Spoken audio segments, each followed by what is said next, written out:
Well, hello, everybody, and welcome back to the Music City Classic. William Stewart, Ryan Mooneyham going to be on the call for the rest of the evening here as we look to crown a few champions, well, in our doubles cricket events as well as our singles events. And we're going to start it off with some heat. Kim Pantai and Paula Murphy taking on Liz Tynan and Tracy Firetag, who must be feeling a little chilly today, huh, Ryan? Well, I'm in a heat wave advisory bit, and I see the ladies with the sleeves, and I'm like, it must be cold in that room. I guess they're feeling a little chilly. I think it's pretty nice in there, but hey, that just must be me. It's better than the absolute frigid temperatures that we had in years past out in the dome tent out there. But I'll take it over the heat. Take it over the heat. I I would rather be cold than hot. There was actually a post that came out last night from the local Wichita news station, and it was a police advisory that said, or a police call that was some guy mowing at 12 a.m. in the morning, and you can't blame him for mowing that early when it's 98 degrees to 110 outside during the day. I have got to mow myself, and I'm thinking 6 a.m. is better than 2 o'clock in the afternoon. You're But who darn wants to right. get up at 6 a.m. to mow their yard, huh? That's what I'm saying. That's why I'd rather do the midnight treatment. Alrighty, I'll be right back. I'm gonna go tell these ladies, hey, walk the other way so we don't have that issue. But it's gonna happen. No problem. I'll get them all caught up with what's going on. Well, Will stepped away. We're in a semifinals match. Kim Pantai, Paula Murphy. There's fire tag Lisa Tynan. I'm sorry, Liz Tynan, pardon me. In another quarterfinal match, waiting to play Laura Deitch and Layla Bunce is Christine D'Angelo and Trudy Hersent. They are taking on Robin Curry and Tammy Dauber. So the conclusion of that match will put our other semifinals on stage. But right now, if you're reading the score as I am, Pantai and Murphy are out front with the points and the checks. But at this point right here, Firetech can grab the point lead and start closing down other numbers.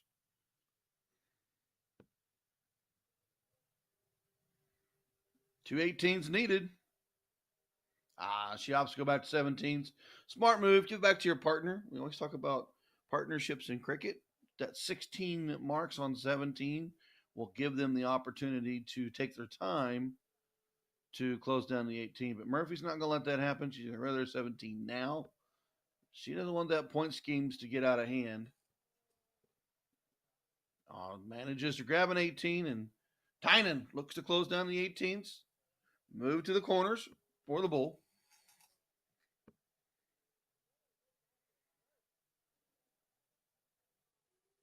You noticed earlier in this leg, before we really got going with the stream, is Liz was struggling on the 18 pretty hard. So was that Murphy's thought process as I watched Liz kind of slightly go south on these 18? So I'm going to close it down, that 17, and make them come after me.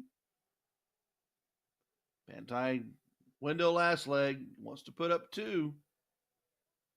She grabs two more.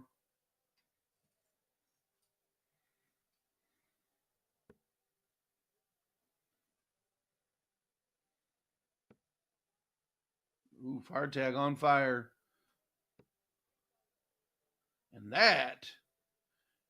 let's check that. That is a two to close on the 18s, 16s, and 15s, triple, triple. And Murphy's like, what are you doing to me, lady? Come on. That was epic shot from Tracy. That's that's. Murphy's like, come on, what are you doing to me? I went out there, and Tracy has definitely been having a heck of a time figuring out the old where to walk situation. So I finally hit her with it. I was like, "Girl, you're gonna have to know this before Lakeside, or else they are gonna drill the heck out of you." I said, "Just walk towards the chalker," and I think it finally clicked to her. Okay, now I know. That is a huge thing that folks they may not realize. In your local pub, you may have the inability to turn to the right. Usually, that's for the chalker station. So you kind of get in a pattern how you play at home or other tournaments. But when you're on that big stage, it is one way. Yeah, especially like Lakeside, Ali Pally, any of those PDC stages. It's happened before where like Lawrence and Logan where he just gets in the way and they're like, finally the referee steps back and is like, hey, you need to walk this way or else. But we're not that Yeah, it's stingy. We're not that stingy. We just remind them and go about our business. yeah. Well, and the thing about it is we have a rare. I wouldn't say a rarity. We do have some like this is a staged event in some degrees. We have finals boards and stuff like that, but we're not on a crowd. We're not on a big production on a regular basis. Exactly. Exactly. Honestly, we're covering numerous boards here. We normally cover one or two. So it is a little bit more confusing for the players having all that distance on that other side of the stage to walk to.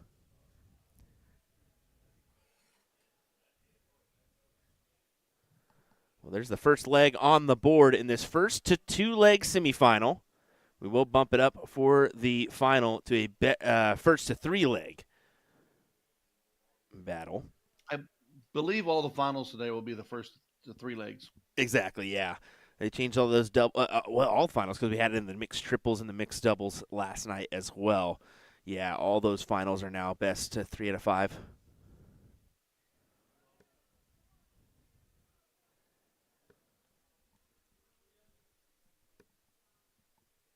Liz not going to get going much with two on the 20s, but Murphy was a little slow. What can Miss Kim do?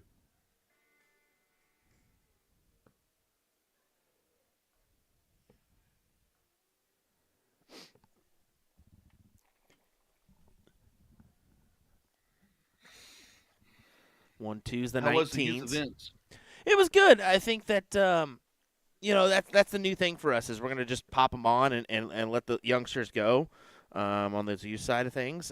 And it was fun. I mean, we had the youth adult, and then we also had the WDF event for the boys and girls. So yeah, some ranking points going the way of the youngsters, and a couple individuals that I haven't necessarily seen before that really surprised me and could be some future talented folks. I mean, Chase Honeycutt is a good one. Did we lose our? Oops, looks like we lost a camera here somehow or another. Let me. Maybe we just had a disconnect. I'm guessing. Okay, well let me go ahead and check on that one, bud. I'm gonna go ahead and just All throw right. the board up there, and I'll zoom out for now, just so we have it. All righty. Go for it. Yeah, looks like maybe just a little. I don't know what could have happened. Maybe the camera just someone bumped. Maybe somebody walked behind that and bumped their camera or something. So do apologize, but we'll give you try to give you the best angle we can. There we go. All right, I'll be right back. Oh, the joys of streaming. Big shout out to the GNDA for the great stage they put together. You can kind of see that the Yuling sponsor, the Winmore. Maybe that's an incredible spot for folks to play.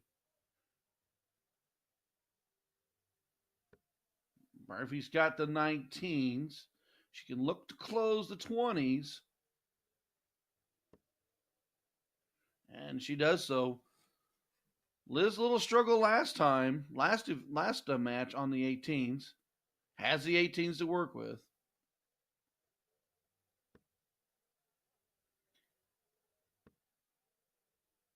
Does manage to grab one. Still shows that slight struggle on the eights. One under, one over. And Kim look to get rid of the 18s here. One more should do it. And sometimes you just need three.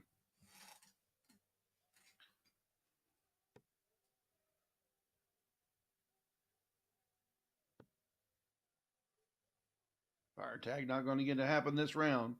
Needs to close it.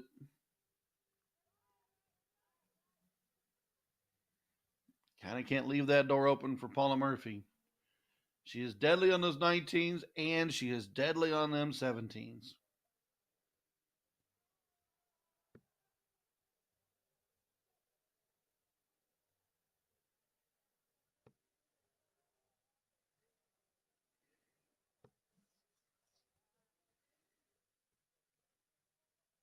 Does grab two. Tynan, only one mark last round. Trying to get her and Fire Tag going in this leg. They did get leg number one. They want to close it out. Two straight.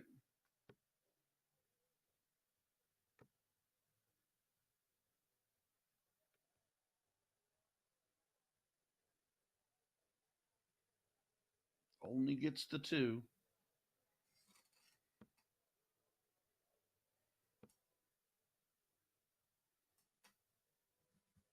And cruising on as we go.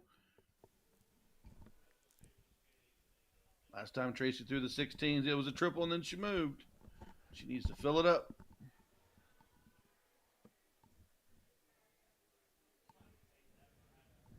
Oops. All righty. Pretty sure I figured it out here. I think somebody just maybe walked back there and accidentally nudged it or something. So, hey, as long as it's back and going, that's all I care about, right? No, we still got a great match here. Oh, we definitely do. Murphy closes to 16. She just tripped the 15 wheel and hammered the bull. So this looks like we're going to go to leg number 3, barring a big run on the bulls.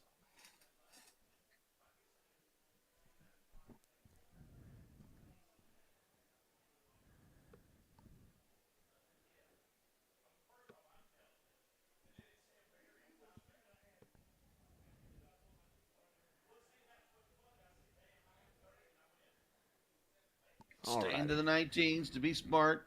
Gives it back to Paula. 90 points ahead.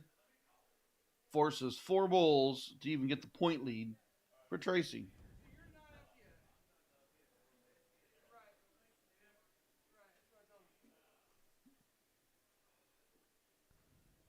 Tracy trying to figure out which way she really wants to go here.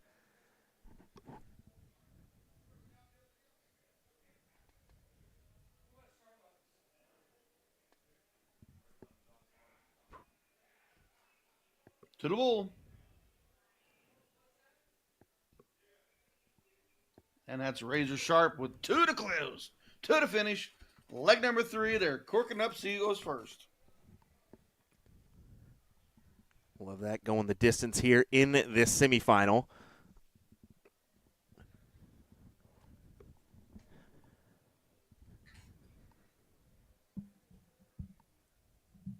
Will we get a look? Absolutely not. Oh, yep, we do.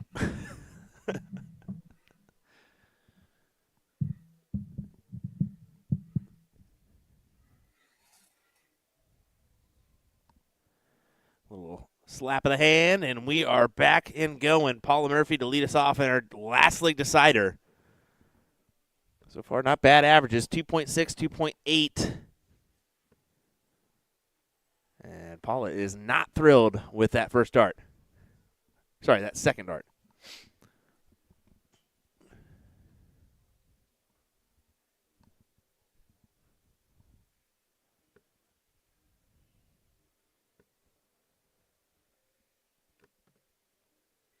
Oh, she can't not point. happy with how.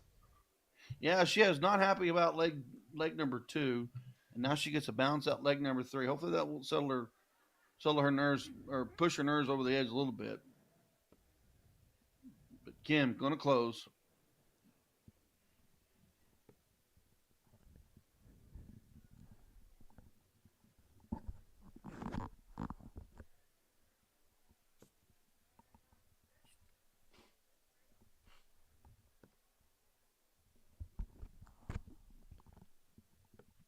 And Tracy just 1, 2, 3 punches the 19s just to secure the close there. Paula, let's see what she does. Does she go ahead and follow suit on the 19s? 1, 2. It is. Well, you can't call this a gentleman's game, but I guess you can call it a ladies' game. I don't know how that would work. Well, I would say that, but in the leg before it, when you were fixing the camera, Pantai brutalized the 19s and pushed their opponents 100 points back. So right now we're just close darts. That's it. That's it. Usually you'd say this like when you're 0-0 going and continuing on, you kind of say that's a gentleman's game essentially. But I mean that's what they're kind of playing here. It's a 0-0 tie going into the 18s or 17s. I don't think it will be any more. They're going to point it up here.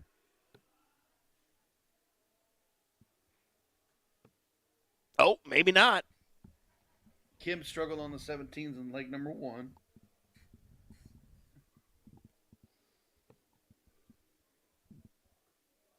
Fire Tag wants to get rid of it. Does get rid of it, and now she can throw that last dart at the 18s and put some on the board. Big time shot for her.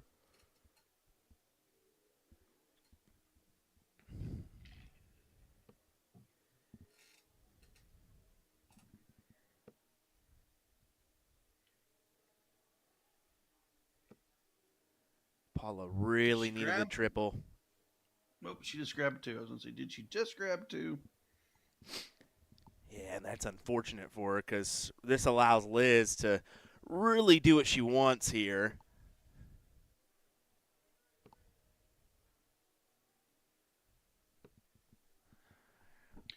I think that's triple. That is definitely triple, and 3 bulls away from a finals berth here.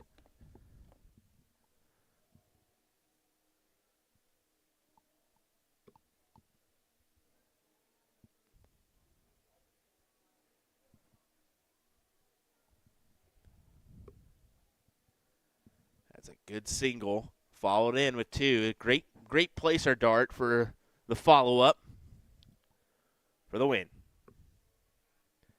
There it is. No. 1, 2, 3 on the bull. No doubt about it. No doubt about it. Easy peasy as she gets it done there. Tracy Fire Tag, Liz Tynan will advance into the next round, a.k.a. the finals. And we're going to advance on over to another semifinal match here in just a moment, folks, as they are queuing in on our other outside board. Right now I'm seeing Layla Bunce and Lord Edge here up at the stage, so we'll get in their partners here in just a moment. So we'll keep it right here, folks. Don't go anywhere. William Stewart, Ryan Mooneyham, live from the Music City Classic. We'll be right back with more in just a moment.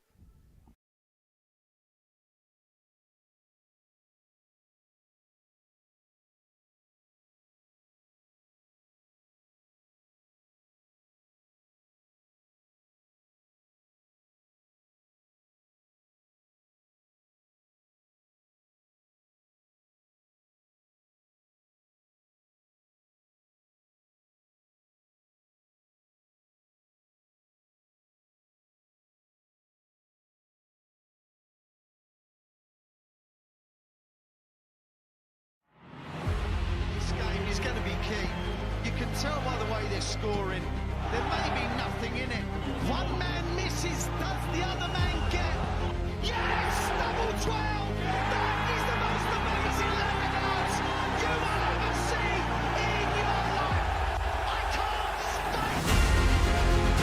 12, and the 9 Dark King lands another one! Covered by Team Michael. Double 12, back going!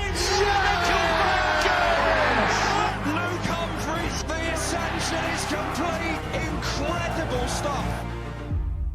The world number 1 is world champion.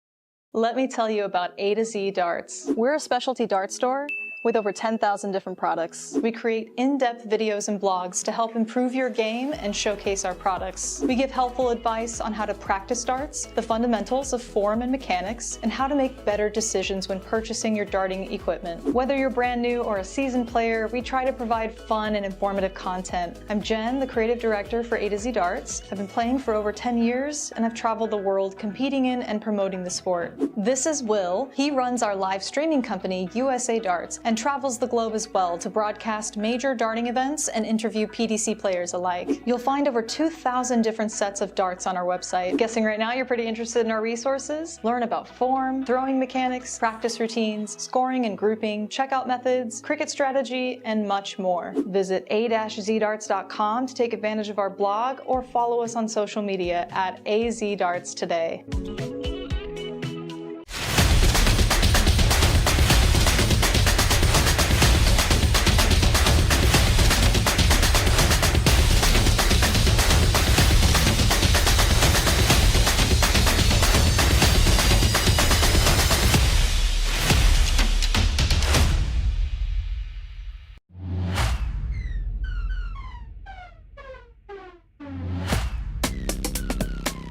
Starting in darts can be really daunting, so we're going to take you through some of the basic equipment to help you improve your game. There are three main parts to the dart.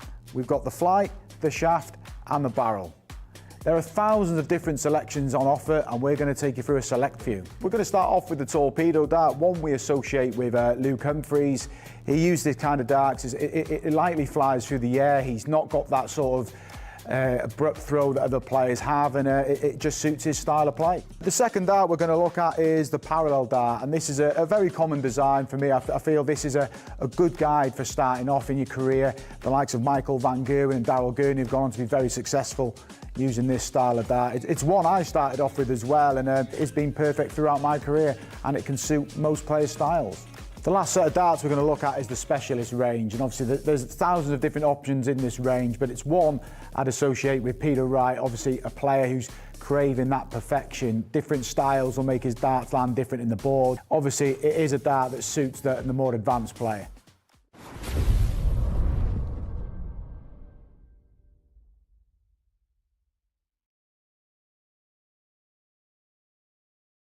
Discover your full potential when you shop our July Dart of the Month, the Cosmo David Cameron V2 darts, available in steel tip and soft tip with an unbeatable 15% off discount you can't miss.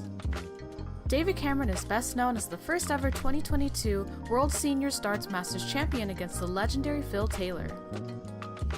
These darts mirror David's exact grip and play style with simple radial grooves and vertical cuts that anyone can master. Pops of red along the barrel catch your eye, giving it a timeless edge.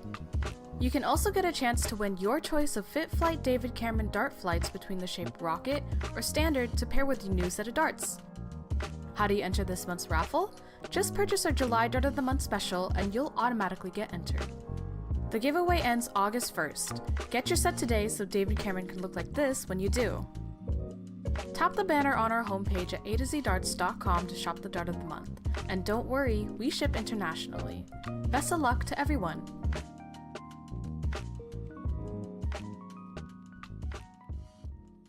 Got a dartboard with shabby segments and worn out sisal? Don't buy that brand new dartboard just yet. There's a much better solution.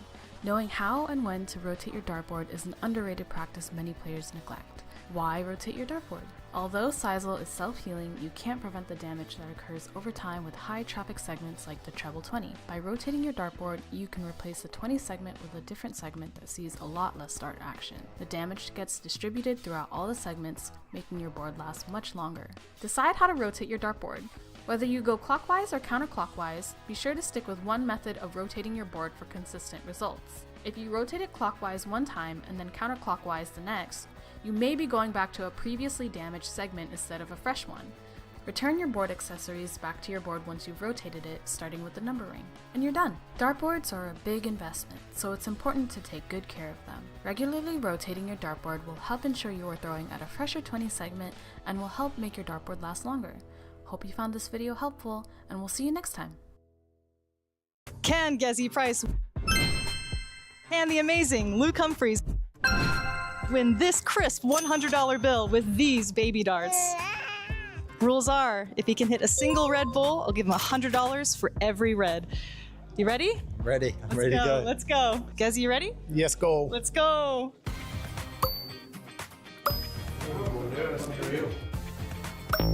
I'm not nervous at all. I came with the receipts. I've got 500 of these.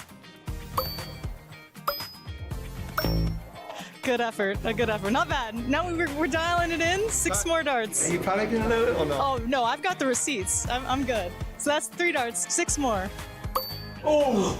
It's green. It's green. Sorry. So close. Oh. Oh. That was a great line. Well, yeah, that first one. Yeah. Here's our last 3 darts. Can Gezi get this? Wow. Oh. Maybe 3 more than he would have gotten it, but a great effort by Mr. Gerwin Price. Thank you. Next time. Last 3 darts. Can he do it? I want him to win, at least one. Oh, unfortunately not, but I'll have to come up with another challenge for you. Another semifinal from our women's doubles event. Let's get underway. What do you say? William Stewart alongside me, of course, is Mr. Ryan Mooneyham. We are ready for the action here.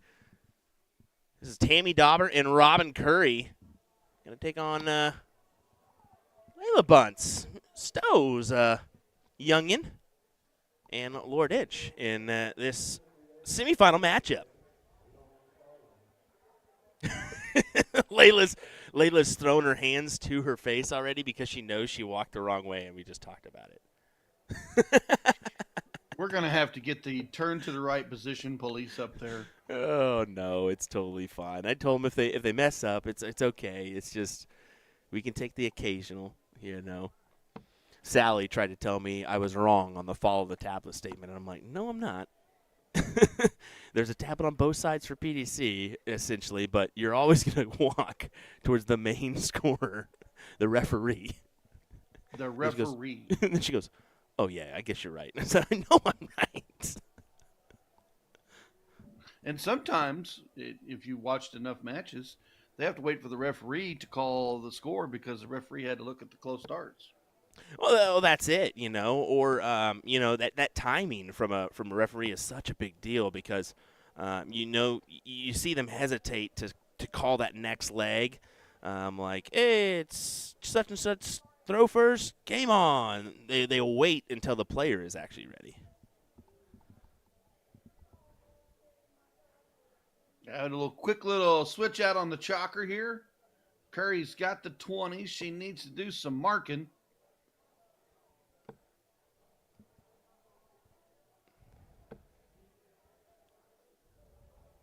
Only going to get the 1. Does Laura go for the close? She does. She has a very unique throw, Will. Exactly what I was about to say. That to the side kind of look there is something you don't really see a ton of.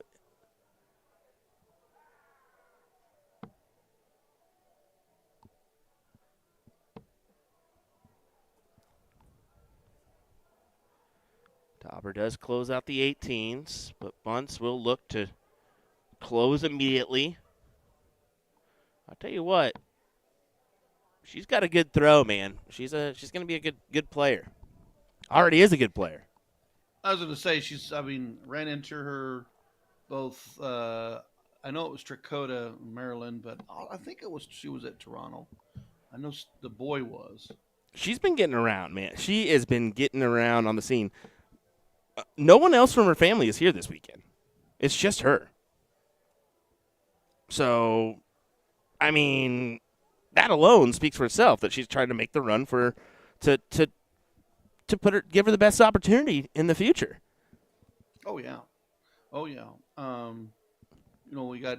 I think Asia Jalbert and her are fairly similar in age, or one of them's a little bit older. I don't know the dynamics, but I know I've seen them together at the last 2 tournaments that I was with them.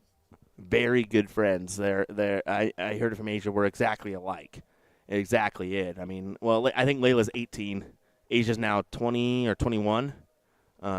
So, yeah, I mean, they've been hanging out with each other, enjoying each other's company. I'm surprised we haven't seen them play doubles together yet. I don't It know. may have happened. It may have happened once. Yeah.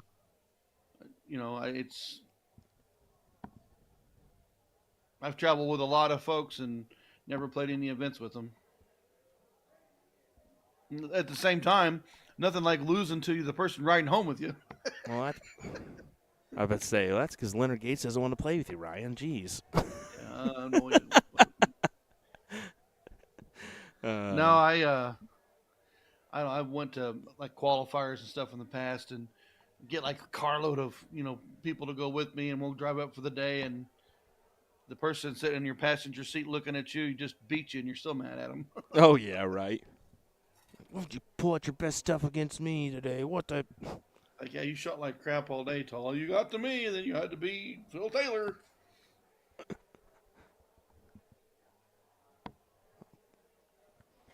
Bunce goes ahead and puts one mark on the 16s. But it'll be up to Robin Curry to go ahead and point on that number in order to try to get him out in front here.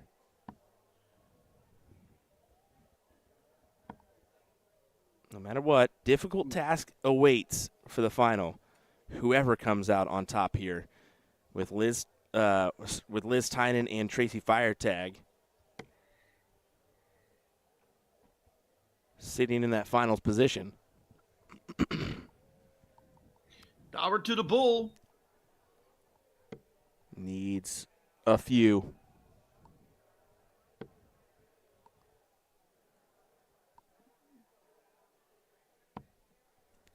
Now decides to go ahead and throw that at a 19. Isn't doing much with it with a single mark. Bunts opportunities here. Can throw points to gain another bull if needed.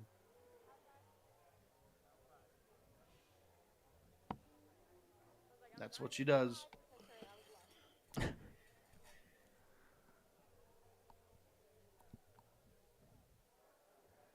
Speaking of, we spoke of Layla, and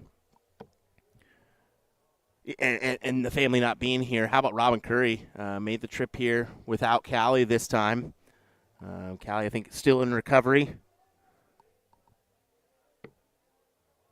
So, Callie, if you're watching right now, we're thinking of you. Looking forward to seeing you sooner rather than later, girl. Bullseye finish. Leg number 2 coming. Yeah, good finish there for Laura. That's just the ups and downs of life. For going through any kind of recovery or challenges at home or whatever. This is a passion, and most of us, not a profession. Yeah, Callie just saying, yeah, this is weird in the chat. I 100% think so. Normally you're used to every tournament, most of the time tag teaming with Robin, of course, but still good to see Robin out here, and she made a good run already on the weekend, I think in that 301 shoot, going to the semifinals there.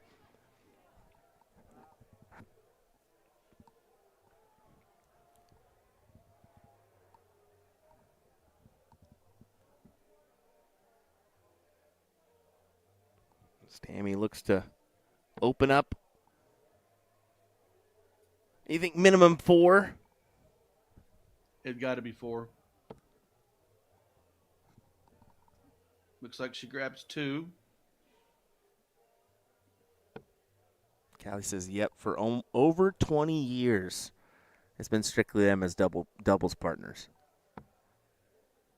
She's doing okay without me, though. I would say she's doing all right, but we're missing you here in the building. We're missing that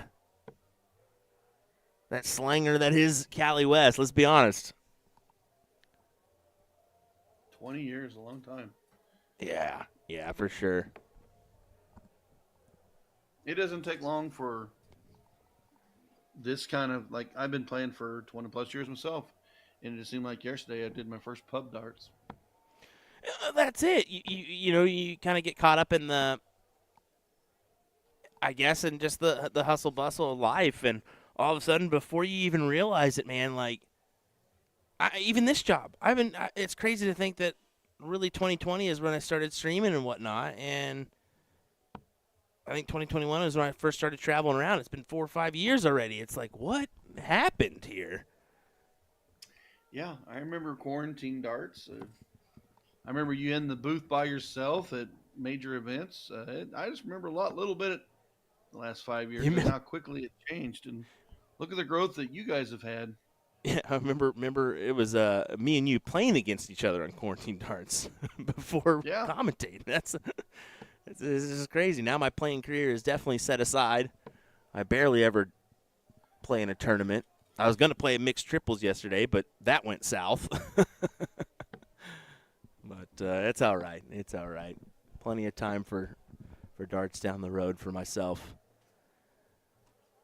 Plus, I'll be pushing the little man to do a little darts action here soon. Maybe play a couple youth adult events. Dauber. Oh, that'd be fun stuff. Yeah, for sure. Dauber needing to go ahead and attack these 20s. A triple would be ideal. And, Tammy, I just don't know about that last dart. I don't think I would have pushed it to the 18 because now Layla comfortably can get rid of the 19. She can point her click to close. Oh, and she That's a big collects triple 18. big trip 18. I honestly thought she might take the opportunity to try to close those 20s.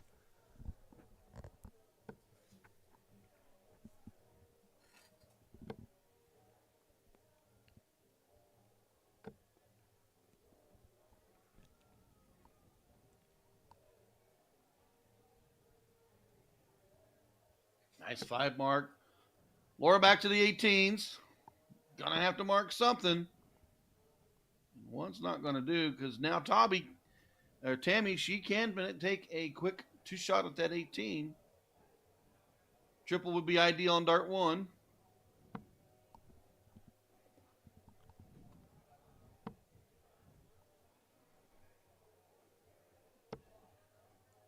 Yeah, I thought she would at least try to point. Robin gives her a little giggle and fist bump there. It was a good round. Go ahead and close out the 18s. This gives Robin options, and I think she's going to go ahead and try to close. Oh, tough on that bounce out.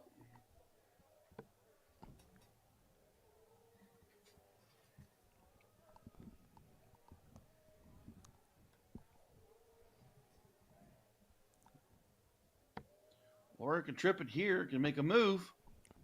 Oh, wow.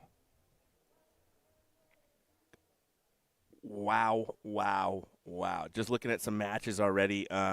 Women's singles already underway. Top 64 matches being played right now.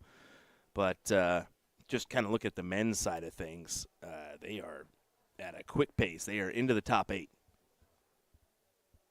Well, they got one match in the top 16 still being played. In the doubles cricket? Yeah. But yeah, I was looking at that just a second ago. They're rolling. That event started just after 12.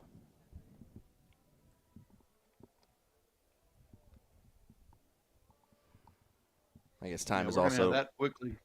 Yeah, I guess time has also been flying for me. We woke up early and streamed some of that youth event, so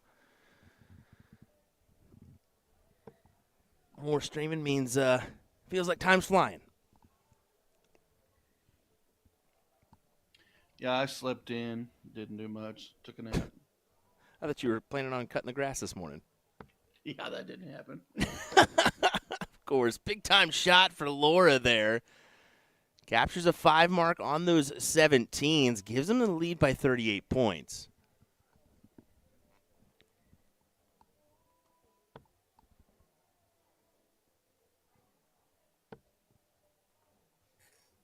Does she stay there? Oh, I think she should have stayed there and given it back to Robin. 2 shots or a trip here on the 17s can give Layla a clear shot.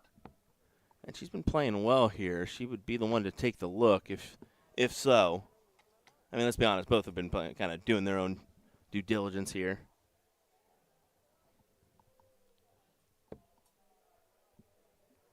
What's that double? Was that a double look for Miss Robin? Surely not, right?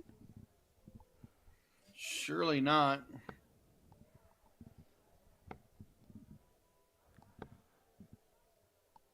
Or it does grab 2, has the point lead, but a single shot close is all that's needed on the 17.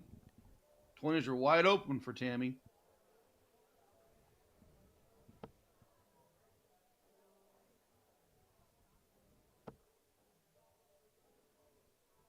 She should close on dart 3.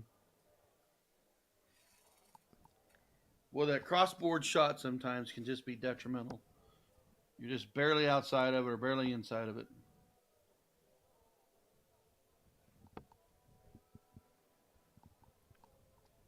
Bunts with just 3. Yeah, Curry's going to have to go ahead and point here.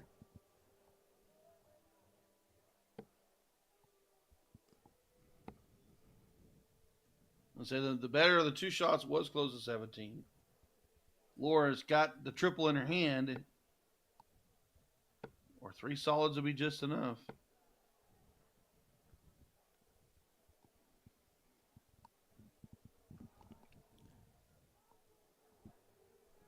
Pressure is on. You need to convert on the 20s before they go. Want to make this 1-1. That's a big-time second dart, and I like the stay there just to secure a 60-point advantage.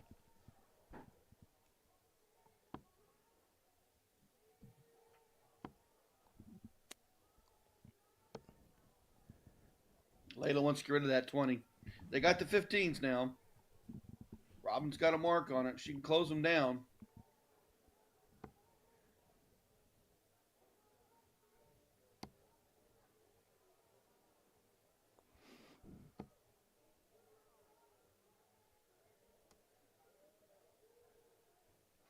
Has the door been left open?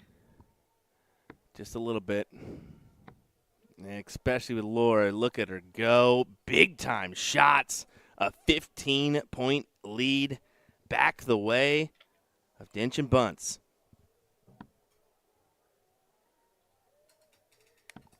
All right, folks, let's hear it in the chat. Before we get underway, we asked you yesterday, let's ask you again today. Who do you got winning the match play? Is it going to be Luke Littler or will it be James Wade? Of course, Lisa Ashton winning this morning's women's match play. Big shout out to her. She's a frequent flyer for our stream. She actually tunes in every so often just to see what's going on here in American Ladies Darts, North American Ladies Darts, I should say. So, yeah, big congratulations to her. Who do you got winning, Littler or Wade? Wade.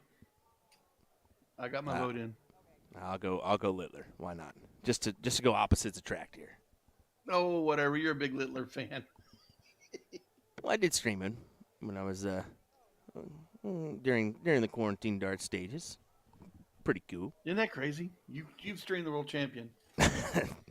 pretty nuts. Well, they're in a tight spot, buddy. They really are. They're going to have to find their way out of this on bulls.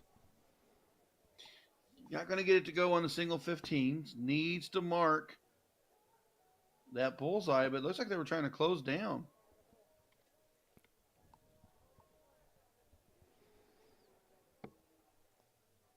Layla can place a 15 or a 16 and add a bullseye to the tally.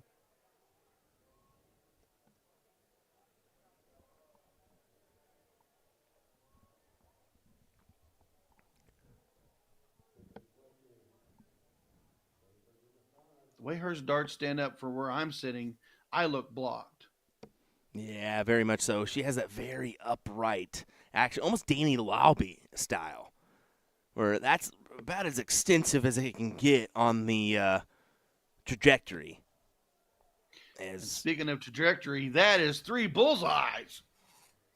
Big time shot. Laura really played well in that matchup, and they're going to go ahead and meet Liz and Tracy in the finals, folks. As speaking of Tracy, she's actually getting ready on our opposite board here, and we're going to do the same. I'm going to run out there and move some camera angles before we get underway with our women's doubles cricket final here in just a moment's time. William Stewart, Ryan Mooneyham, don't go anywhere, folks. Your finals is coming up next.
Finals time here in Nashville, Tennessee. Once again, let's get underway, folks, for our women's doubles cricket final. Liz Tynan and Tracy Firetag taking on Laura Dench and Layla Bunce here in this one. William Stewart alongside me, Mr. Ryan Mooneyham. Well, you got to give the subtle nod towards Tracy and Liz here, but a pretty good performance from Layla and Laura in that last round.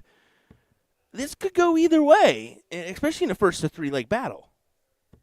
Well, some of the key things that we've seen out of Firetag was that heavy tripling, moving through the legs pretty quickly, triple backed up by triple. But where Laura was deadly for her and Layla is she'd hammer a 5 or 6 mark, and then 1, 2, 3 laser focus on the bull. So all about the timing for these girls. Well, we do know from, Tracy, when she plays singles in 501, she often switches to those 19s. So it's kind of an advantage the downstairs for her. That's of course her preferred spot to do her damage. But a good combination. Liz being, she really hangs on the 20s. she prefers that upper quadrant. Tracy prefers the bottom quadrant. So either way, Yeah, it takes it's a fantastic team with that when those dynamics, especially playing cricket, because Tracy could close the 18s and power it up for Liz to score on, or Liz could power up the 17s by closing it and to give Tracy the opportunity to point on when needed. That's that team dynamics that we will see grow as they play together. Mm-hmm.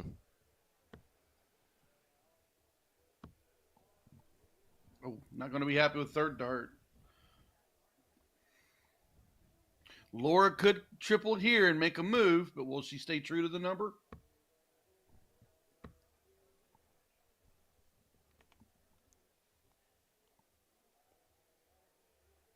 Does manage one, but Firetag can close.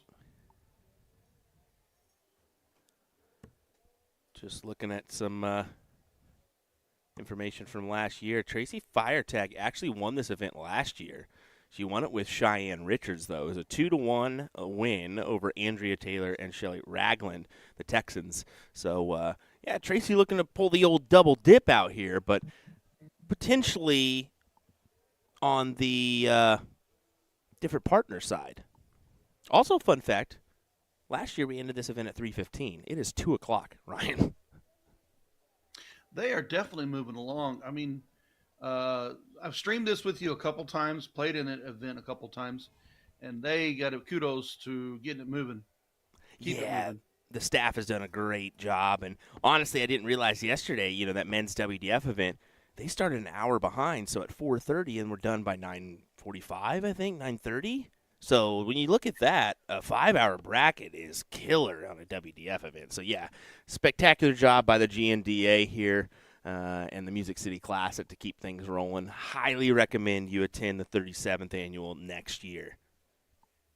Yeah, that is a great job on the running the WDF events, extended formats. They had a 256 start, which they didn't have 256 players, but they played in. But when we set up WDF events in the past, you were always told about 5 to 7 hours for your men's and 6 to 8 hours for your ladies, and they well eclipsed those numbers. Yes, they did. Well, good scoring affair here. Tracy and Liz have the advantage, needing to close out the 15s, and then on to the Bulls to try to get this first leg on the board.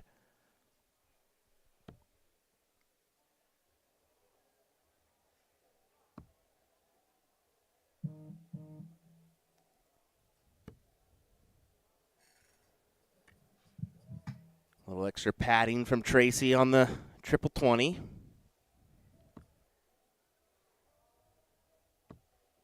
I can't, Layla's got a beautiful throw, but it's awfully difficult to go to that shoulder level and release rather than your eye.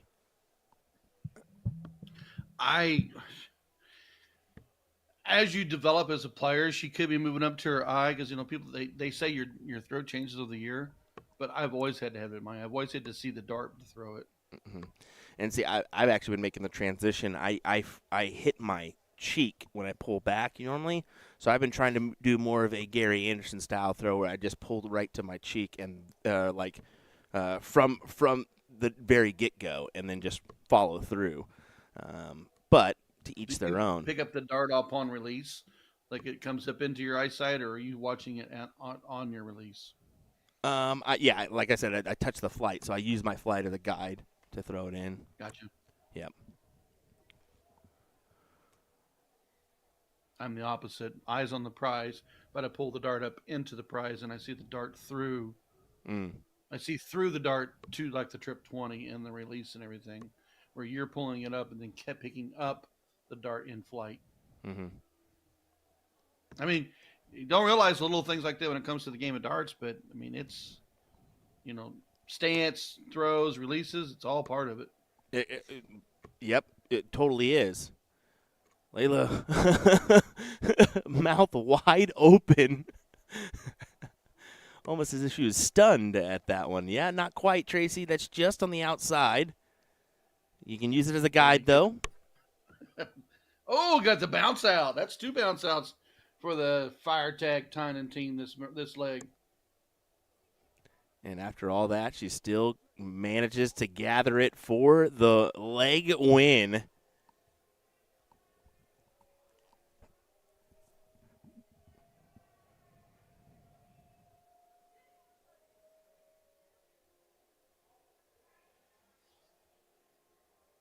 And we cork. That looks like that's in the center.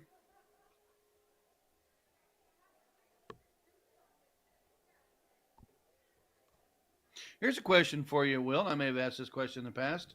You're corking and I'm corking, and I throw a double bull. Do you want to leave the dart, or do you want the dart pulled? Depends on where it's at in the bull. So if it's on the high side, if it's on the high side of the bull, I'm gonna move it. If it's on the low side of the bull, I'm gonna probably keep it. And it depends on you the like angle. To use it as a springboard or a marker? Yeah. Because it's very interesting when you think about that. Because PDC, you win by the bull, but you always have an open shot. Yeah, you pull. So those change those dynamics for maybe a player that always uses it as a marker or a springboard. For sure. Definitely so. Tracy looking to attack the 19s and get rid of them early. Unable to do so, but they have the 20s as a backup plan.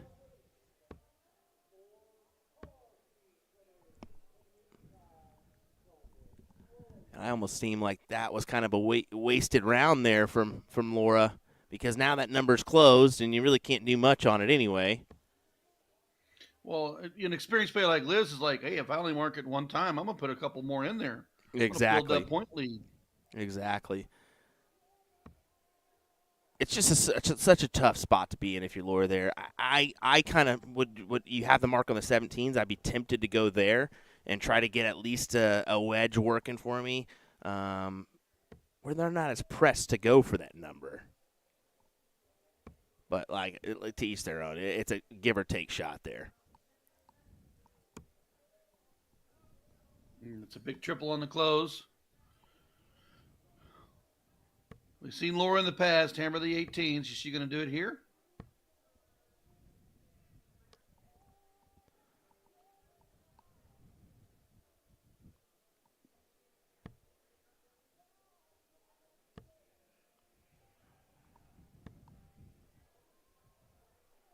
Tynan not happy with the 18s.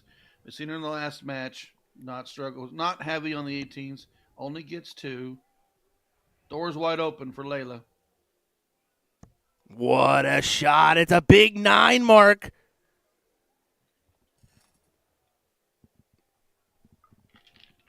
Boy, that's a turn of events. Huge round.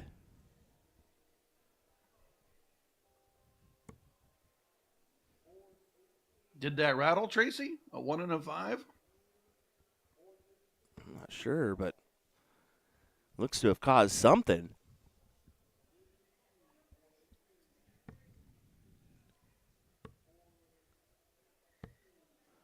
Paul saying, thank you for streaming the youth event this morning. Great experience for the youngsters. Yeah, it definitely is one of those things that those youngsters are going to look back on for a long time and be able to say, I did that when I was young. What a return job from Liz Tynan, 120 on the score, and then goes ahead and takes out those 18s as well. Now we are in quite the spot here. Big 4 on the 15s, close the 19s. I like the don't mess Point around. lead for Fire Tag, but they got the 20s. I like the don't mess around mentality here for Layla as well, man. She just grabs and goes, and even on the 9, no celebration, no nothing, just quickly walks back and on about her business. I think that's the most impressive part for me.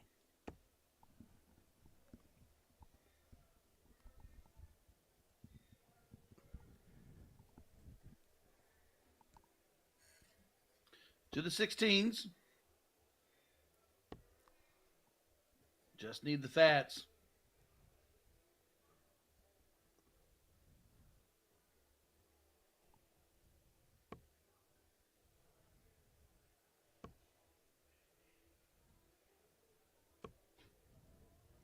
Bunt's not going to get it happen on there. Fire Tag opportunities on the Bulls here. Can mark the 20 or the 16 to create a bullseye if needed.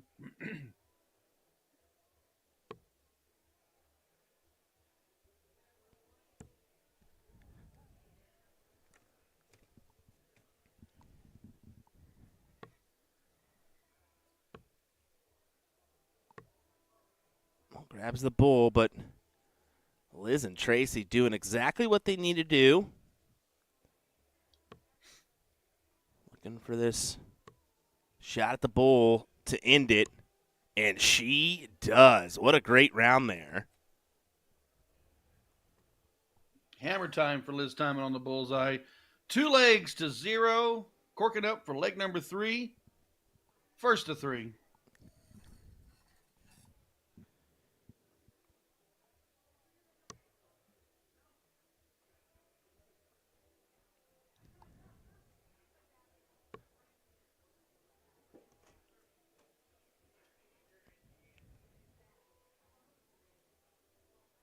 Go the way of Layla throwing first.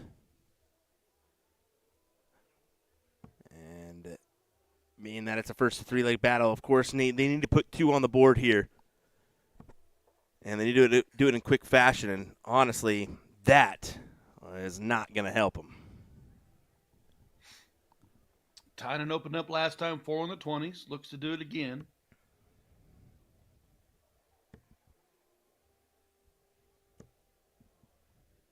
And we're on black screen.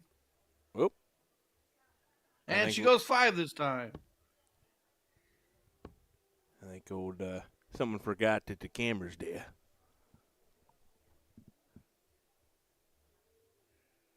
Fire Tag's great on the bottom. Wants a triple.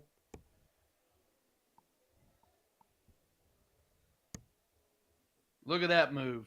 4 on the 19s, mark the 18s. Bunts, 17s or 18s.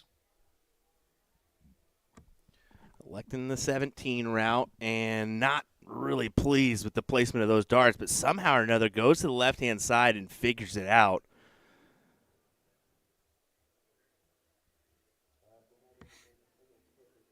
And immediately closed by Liz.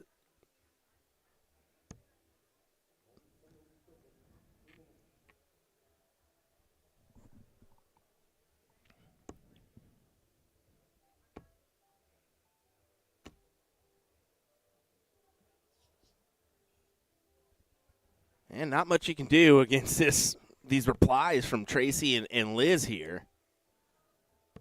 Yeah, your 2 marks are not going to happen. They're battling you with 4s and 5s.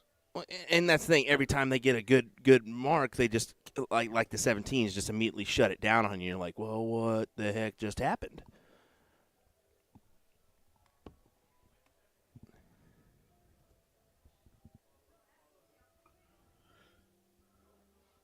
Four 16s, Tynan down in points, but has 2 wedges. I'm sorry, they have 3 wedges. Good round out of Liz.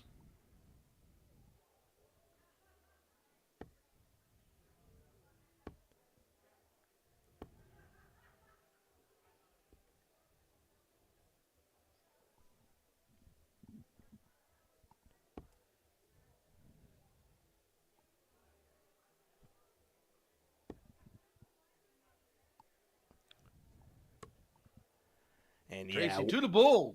Good mark. 1-2 punch on the 16s, and I don't mind that bull shot there, just to get rid of the one of those singles. Well, if you looked at the value of a single 15 or a single bull, in a mindset that bull's worth more. It's still just single marks on the board, but it has an impact mentally as a more of a stronger shot.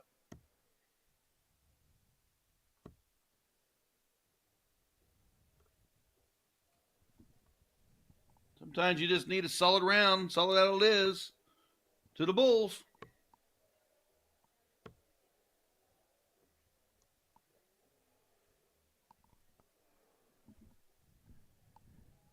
Yeah, 1-2 needed to put the match aside and win the finals here. There's one. She got plenty of space, Ryan. No. Too far to the left. And bunts. You've got to nail a few here. There's one. Try to find the double.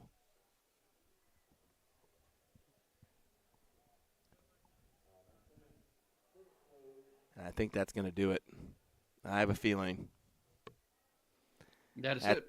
That's exactly what will happen. Your winners here in this event is going to be Liz Tynan and Tracy Firetag, who get the job done in the finals over Layla Bunce and Laura Dinch. Big shots from Tracy and Liz. There's a few from Layla and Laura there, but like we said, Liz and Tracy just did a great job of closing exactly when they needed to. Liz and Tracy showed us how well they grooved together. Tracy won this event last year with a different partner. This time partners with Liz Tynan and collects another win. So they definitely played well together as a team, and they showed their power there at the end. Definitely so. Folks, we got more action coming your way here, this time from the men's doubles cricket event.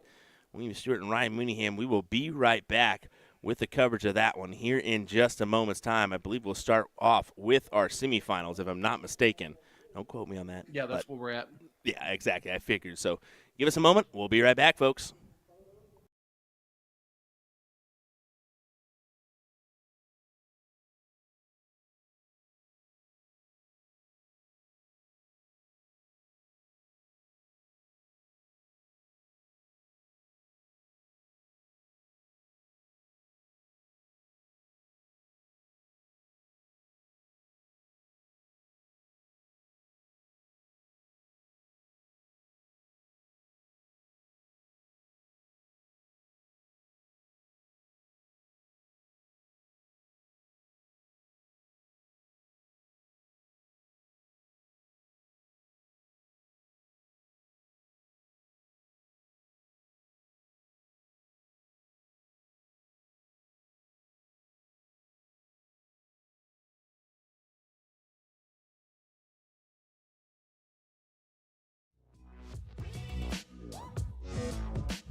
Well, what do you say, folks? Let's get underway with the action.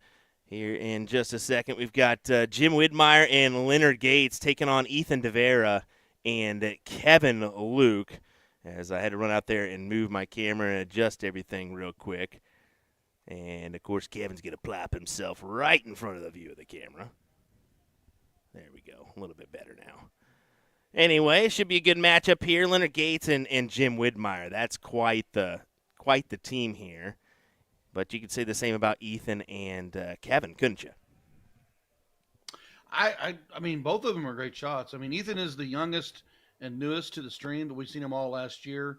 DPFL from Texas. So good to see the young man on the screen. I'm going to go tell them to watch where they walking. 95 on the turn. 190 plays 160. Wid's got the 20s. We'll know after they punch it in. They're in front of our camera.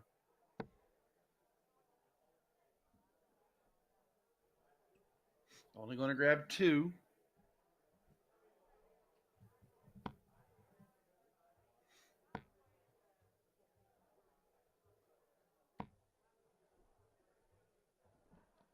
Ethan did grab the 2 on that one.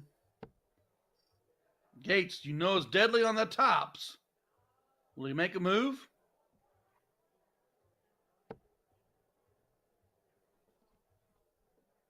He decides to move to the 18, grabs 2. But Luke back to the 19s.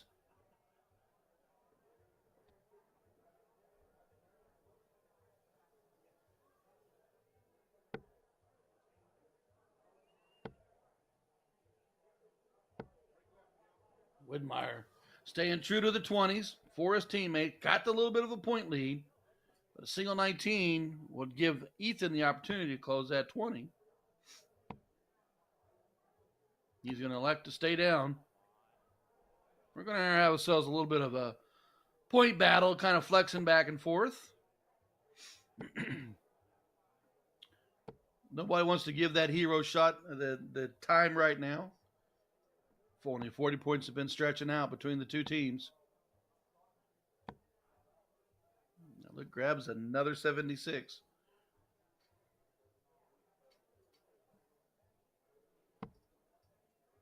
Wid goes ahead and close the 18. Not a bad idea there. Grab that 20s. Now an extra wedge. Ethan is going to have to start thinking about the top of the board.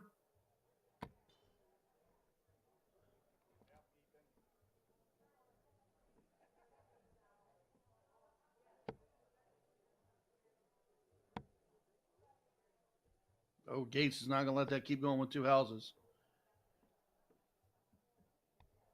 Where does Kevin Luke go? Boy, if this ain't the scoring affair already, though. Yeah, they're moving back and forth. Well, they've kept it about 40 points between each team before anybody made a move. Jim made a move, and then Gates has made a move, and now they've cornered Luke to have to move to the 17. What a stroke from Jim to go ahead and grab the 20s on a 7 mark. Give him the point lead.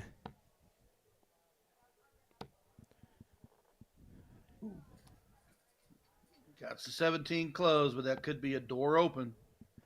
Gates might have to pull out his bifocals to be able to see from behind there. You saw him lean in, try to see what Ethan was shooting at. But Ethan and Kevin have a tough little task now. They got to find a new edge, and only 3 marks on the 16, so Wid will be quick to attack.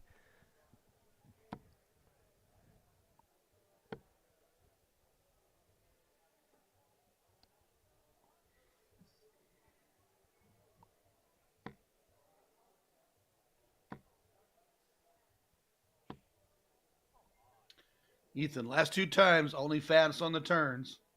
Opportunity here for Gates to get rid of the 15s.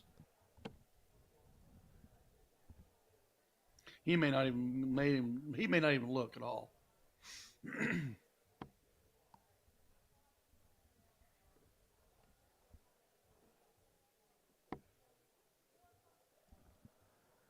And you can see Kevin's upset there. Knows he's got to step on over Almost out of camera view.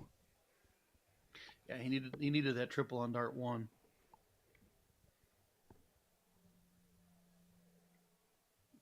Their opponents have 2 wedges and the point lead. They only need 2 to close. So, yeah, that trip 15 would have been detrimental. Leonard back there just swaying and dancing. That's when he's dangerous. It really is. When he's loose, he's not thinking about it. He's dangerous. Exactly so, man. When he's dancing and having fun from behind the Aki, rather than before the actual game, he's feeling it. He's going to be good.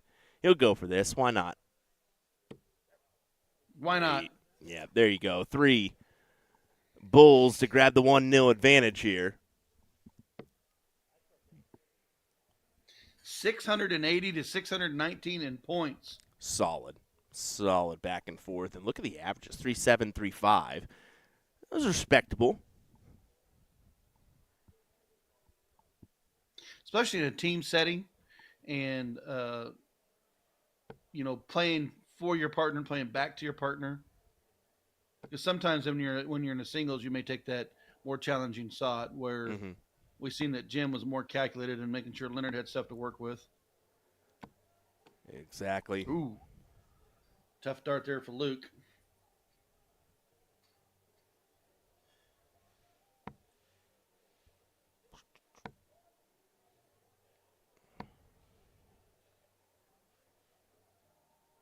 It's a nice 5 mark out of Captain America and Ethan.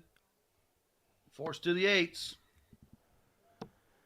And, yeah, just a single mark. That's going to be detrimental, especially with Leonard and Jim having the 38-point lead and having the 20s and 19s their way. They're going to be quick to close and point on them as well. What a big shot from Leonard Gates. At least it feels like a big shot. Well, back-to-back 5 marks, and your opponent's at 2 and a 1. Those are massive shots in this leg. No matter what, we will crown a new champion this year as Joe Cheney and Jason Brandon won last year's event 2-1 over Kevin Hawkins and Brandon Goddard. Unfortunately, they are not in this tournament anymore. So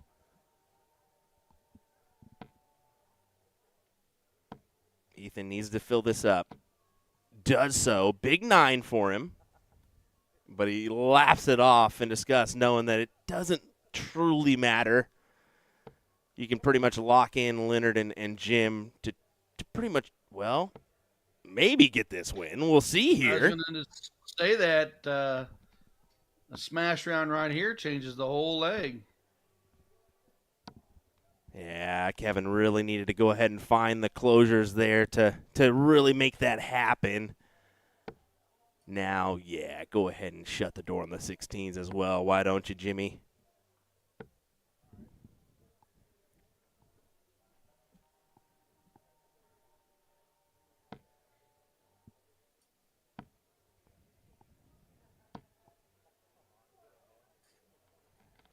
Just manages 3, does not have the point lead. Gates on the attack.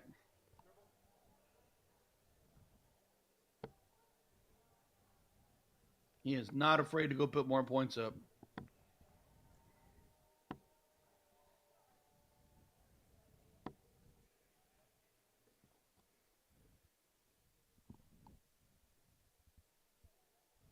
Woods had a triple about every turn.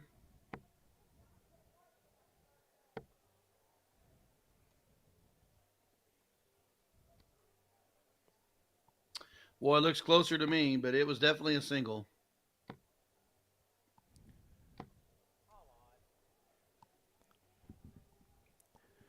Wanted more. Can't blame him for wanting the more because, well, you got Leonard behind you. Is that 2 or is it 1? I believe it's only 1. Got to stay there if it's only 1. Really should stay there for anything. Oh, yeah, I think he transferred over the 18s. Not a bad move, to be fair. Well, he got 2 for sure. He did, but definitely not moving. It's not bad to go ahead and keep the points up because Kevin does that, a single 15, and now you're now you're secured to go ahead and go with the 15s, and you can see a big smile there from Jim knowing, yeah, we pretty much got this locked in. To the bull.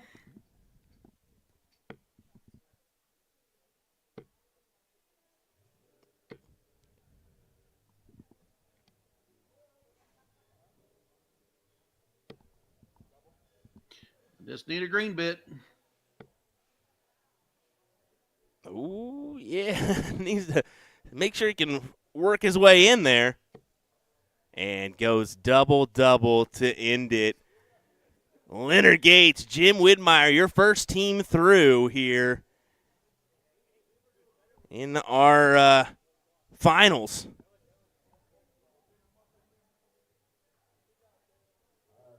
Good stuff out of Witt and Soldier, making the moves. A lot of 4s and 5 marks out of them as a team, backing each other up. Soldier made some moves to give Jim better shots for closes by doing points. So good team concept, gentlemen. We'll see you in the finals. Definitely so, and we'll be right back with some more action here in a moment, folks. The second semifinals will begin here in just a moment. William Stewart, Ryan Mooneyham. We'll be right back.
Our second semifinal of the men's doubles cricket event is getting ready to get underway here. We got Tom Curtin, Tomcat, and Joe Sylvain taking on the duo of course, Tom. Come on, Tom. Tom, you're killing me, bud. You're killing me. I thought it was pretty funny. Tom did tune in to the exact part where I was like, Tom, you're killing me. He told me about it today. But it was just too funny. All right, anyway, let's get to it here. We've got Tom Curtin and Joe Sylvain taking on, Tucker Davey. And a newcomer to me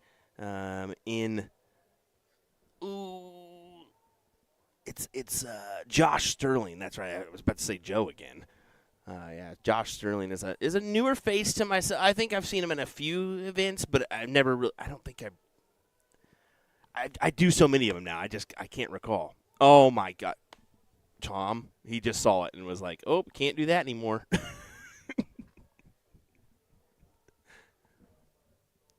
All right, William Stewart alongside me, Mr. Ryan Mooneyham. Sorry, Ryan.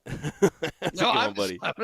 I'm letting you just vent. It's just, sometimes it's just funny to listen to you. Oh, my gosh. It's definitely thrown me for a loop this weekend, I got to tell you.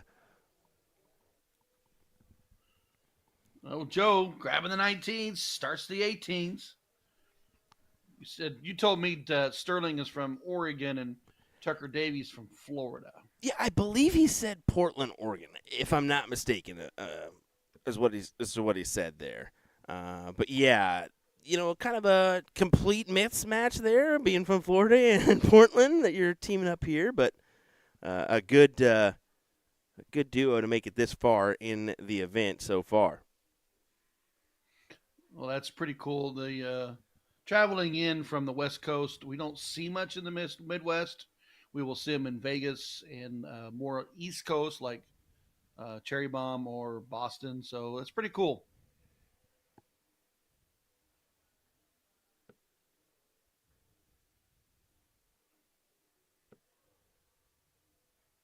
Sterling once more on the 16s. It's only got 2. Does get it closed, but Joe 7 on the last turn. Opportunity here to get rid of the 16s and open that 15.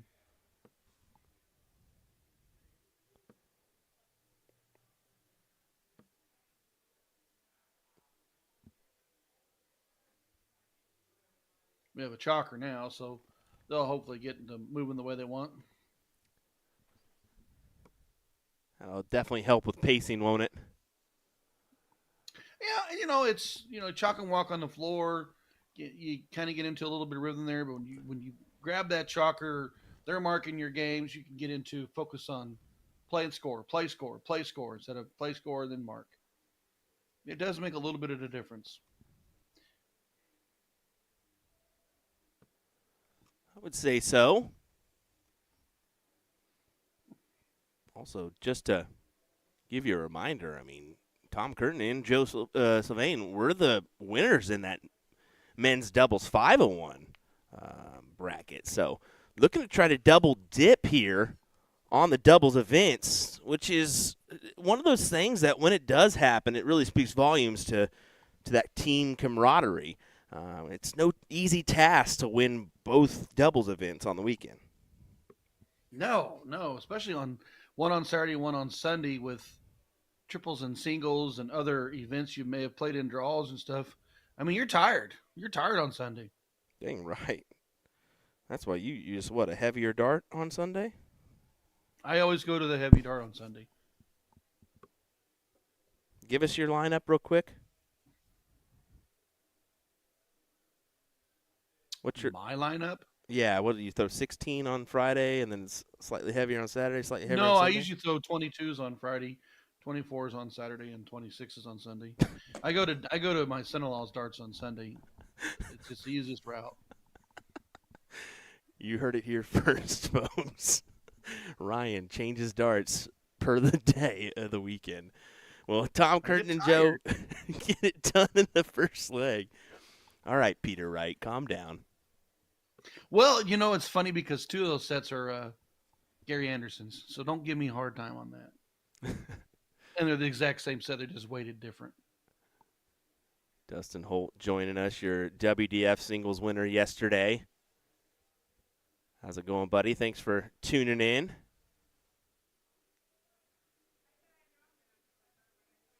It was good stuff yesterday on stage for that final. Lots of 1080s, some drama, some mismatch darts, some composure. It was good. It was good stuff.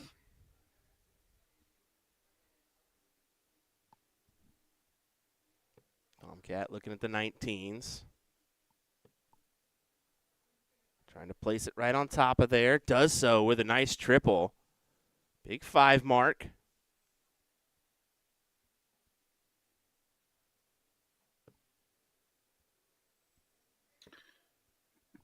Let's say Tucker took the shot back to the 20s to give his partner some leg room.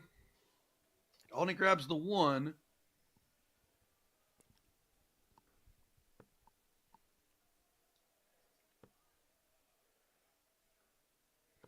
Let's say Joe's eyes don't show him moving at all.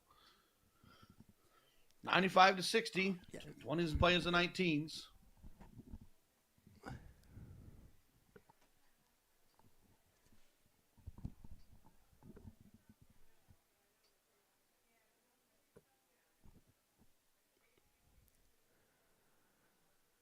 Well, only a 2 mark.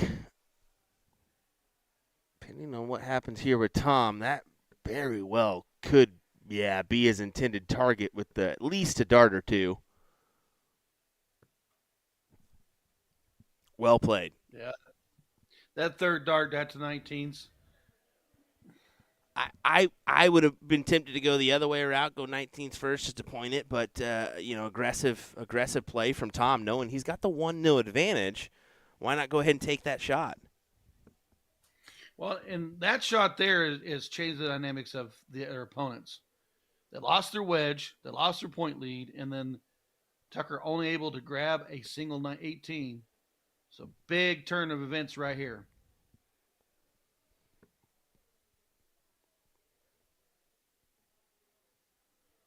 And did Josh miss or gain an opportunity here with the miss on the eights? Oh, that's a difficult one to work around. You can see him slightly step over Ryan and only finds the single.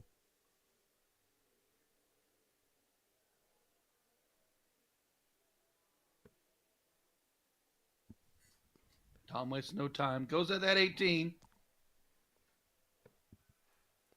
Wow. Cruising. A big shot on that 19. That's 57 points. Yeah, pads it The up. opponent has to open a new wedge.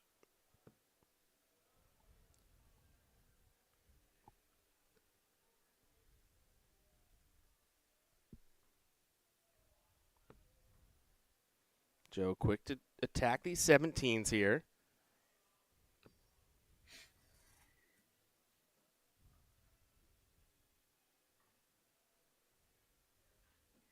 Starting to get late. Is Tucker and Sterling going to have to start making some aggressive shots? They're going to need to get a point lead, but they need a wedge. They got to have this wedge.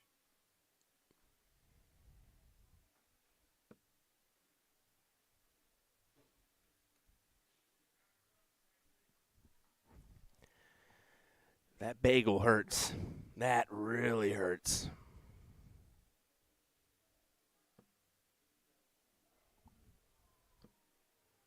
And as you can see, Smooth 3 starts. Yeah, it's just 1, 2, 3 to close. He knows that doesn't hurt him at all. He didn't really need the more.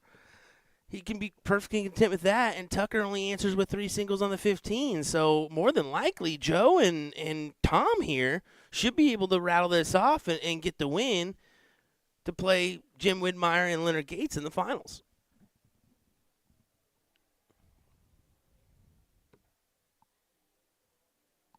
I can't tell on dart 2. It might be a triple. He has a chalker. Ooh, that's a big shot right there. Exactly what that was. Huge bullseye there. And now Tom can come up, just needing the single mark there to get the job done in this leg in advance.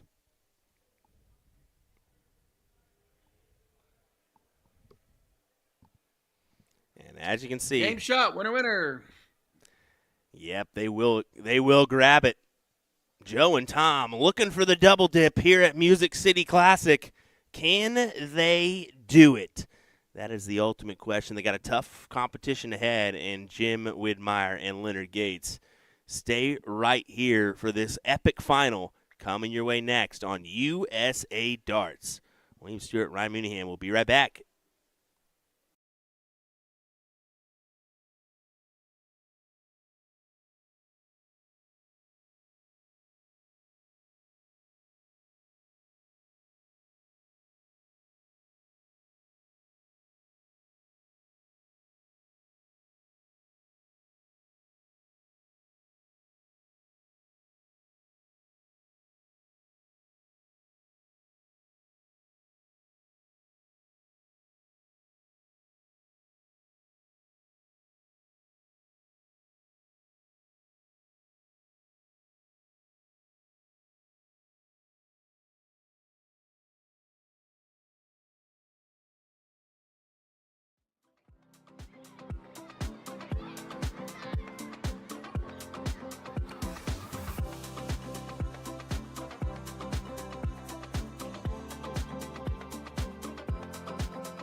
Another final here in Nashville. I hope you guys are ready. We certainly are, as it's going to be Tom Curtin and Joe Sylvain taking on Leonard Gates and Jim Widmeyer here in this one.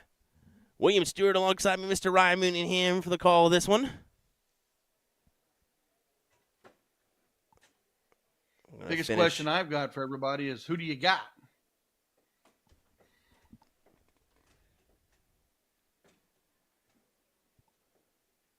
It's a tough one. Do you go with the team of Tom and Joe, who, well, they won that 0-1? Do you go with the hot hand? Do you go with Leonard and Jim, because you know their experience is up there? All four of those players have got international experience playing against and together. I'm not going to give an edge either way. Cricket's a timing game. One team can run off and leave the other one behind, or it could be a tight-knit battle. As Leonard says, Gates at the top of his lungs, trying to maneuver and get that one. He did go ahead and close the door, but you can tell he wanted a point there. No, Joe made the transition to close, pulled it to the trip one. Wid, last time up on the board in the last match, was 4s and 5 marks. Does he do it again? Certainly needs to. No better time than now to pull out your best effort of the day. Maybe you save a little bit in the tank for the singles, of course, but.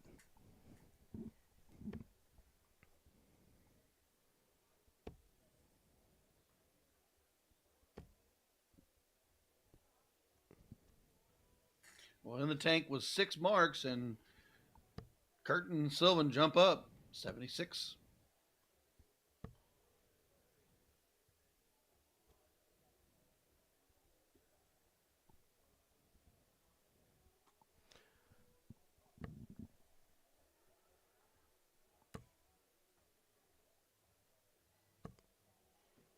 Gets 3.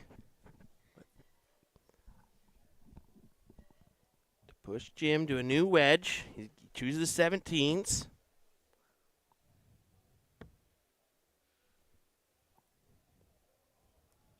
Only going to get 3. Tom can put it on cruise control right here.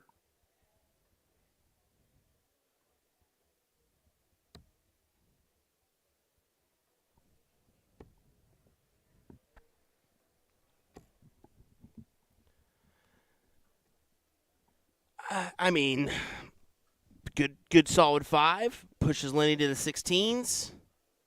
Gives up on him after one dart.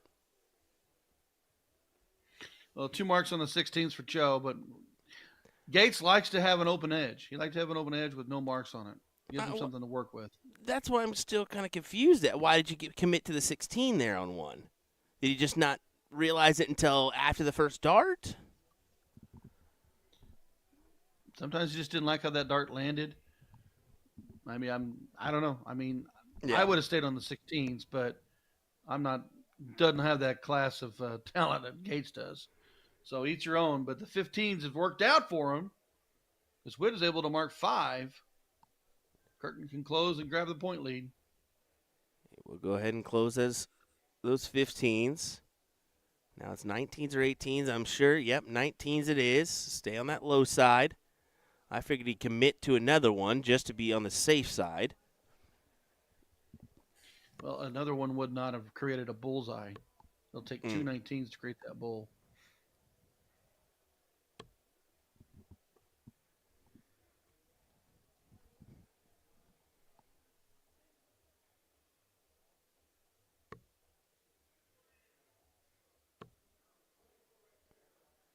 Joe gets one of those bulls taken care of. Can't muster anything else, though.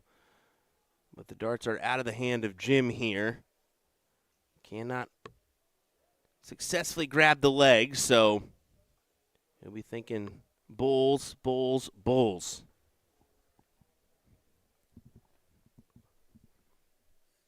Curtin, just 2 needed. going to grab him here for sure. The placement of that first one just almost guaranteed they were going to at least grab the bull finish here and take the leg and make this 1-0.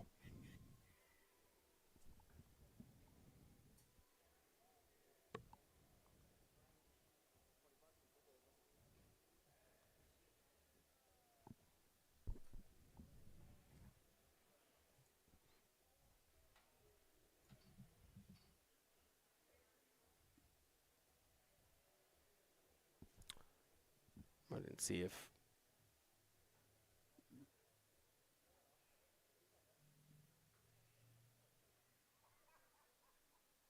Oh, okay. I was so confused for a second. I was like, "What's going on?" And Gates was just waiting for Tom to figure out, like, you gave me my your dart, and I've got you've got my dart. They've got to have the same flights. I was no way. They have the same colored flights, but Soldier's That's using what I'm his saying, flights. coloring. Yeah. I mean, And- the patterns even look a little similar. No way. You've got an American flag for Tom and a soldier for Leonard Gates. What are you talking about? They're just I white. see white. One's I an see L white. style, one's a fit flight. It's a color scheme. Back to the match. Don't you try to end this conversation yet. Still a funny moment there indeed. Well, I can't tell who's darts with Wid.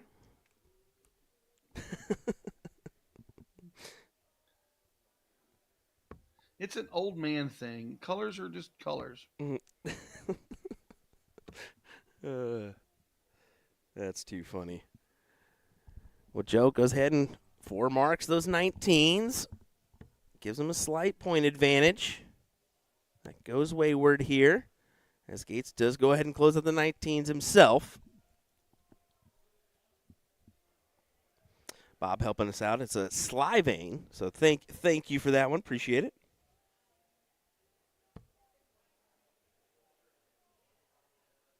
Joe, admittedly a newer player for me, but been around the block for some time. We found that out just by doing some research on the old web.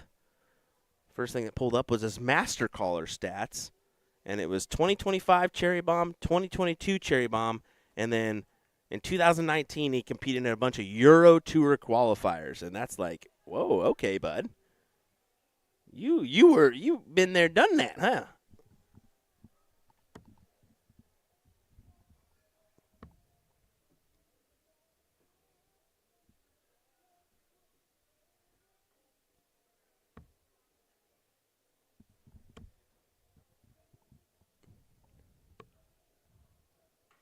Ooh, big close on the 17th. Grabs the bulls.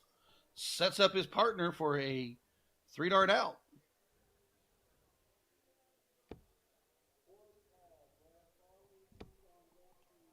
Tom trying to make some magic work. Only grabs 4 on the 16s, but here's Wid.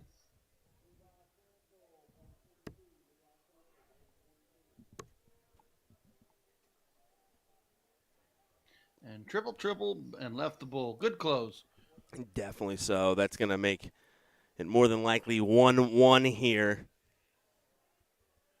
As Leonard Gates and Jim Widmeyer currently throwing a 5.0 in the leg.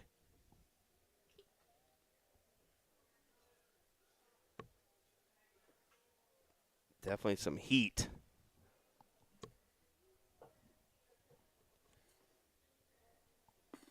1-1 in this final. No, Cork see who goes first. Cork's going to start to get real dangerous here real soon.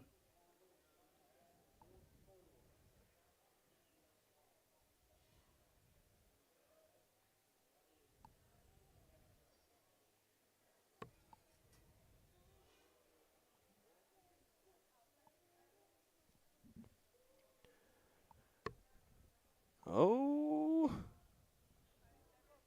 I Doesn't can't get any closer than that, really. I think they somehow picked a winner out of that bunch. Maybe a redo? I like the good call on the redo. Yeah, we don't need to split hairs. Just call it go. Yeah. No need to force yourself to make a decision. Pull them and we'll play them again. Mm-hmm.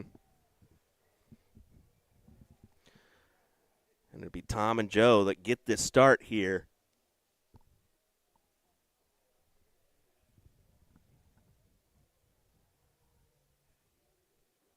(3-7 to 3-1). Your overall MPRs in this one. But it truly matters. I mean, I was going to say it truly matters to start at the end of the day. You know, if you get the advantage with the start, what do you do with it? And only 2 there for Joe, for Tom, kind of puts him at a detriment. Yeah, that start is huge. You want, I mean, the common thing of it is 5 or better, 4 for sure. Yeah, oh, exactly. But more 4 than minimum. anything, close that 20 because you leave that 20 open, your opponents come up and can punish it and put all the points on it.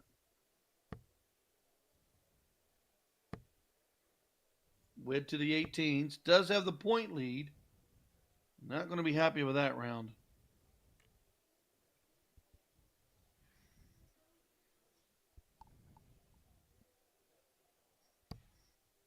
Tom going to those 18s, trying to find a scoring wedge, and he abandons to the 19s. Sorry, trying to find that close on those 18s to continue to point there. But a good transition to 19s. I think that was a smart move. Go ahead and pad the points where you can. Well, you don't want to also give up the wedge. I mean, you're chasing the 18s, and then all of a sudden you're down in points and you gave up your high house. So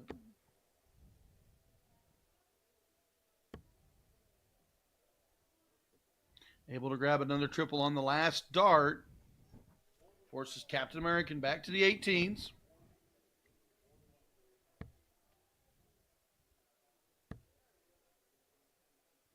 I almost queued him in for another after that triple 18. I figured the placement was perfect for him to go ahead and lean another one in there.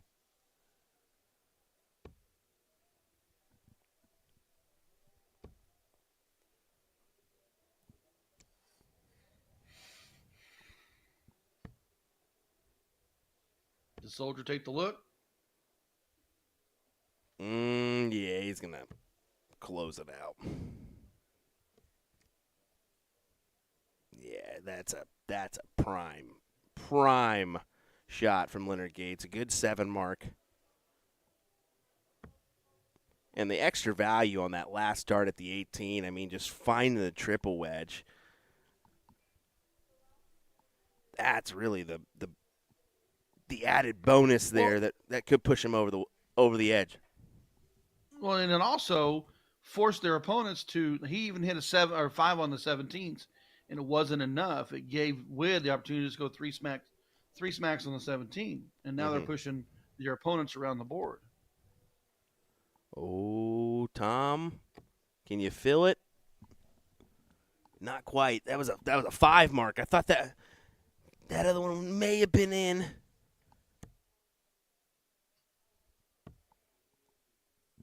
We wanted to grab another wedge. 4 on the 18s. Joe has to work that 16 up.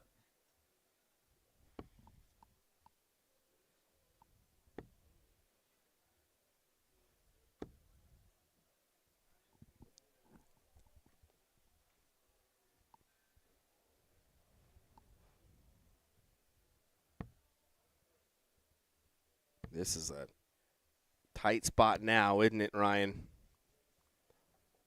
You don't have any choice.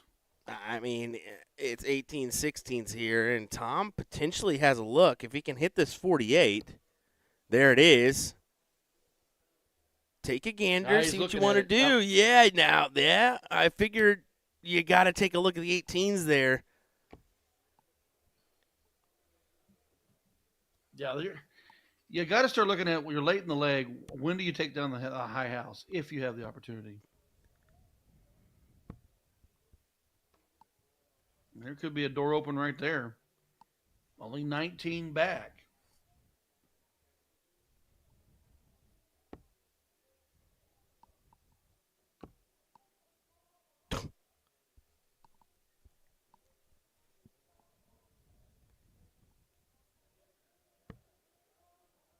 Oh, big sticks. Sorry, that was me. My disgusted little at 18 or 17 180s from Luke Littler in this match. That's just crazy. Yeah, he set the record for the individual Wow. in match play. Good 5 hit from Wid. Again, Curtin's kind of forced to produce here. Needs that 16 to trip. Grabs it. Oh, he's making the move. Ooh, Tommy. I just don't know, brother.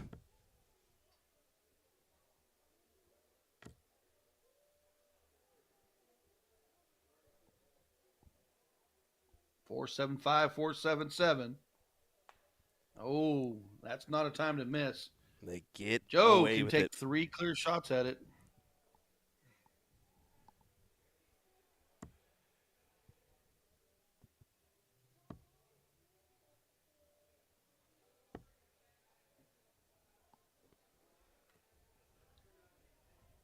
And the door swings the other way. Who's going to be the one taking to a shot? Yeah, who's going to be the one to walk through here?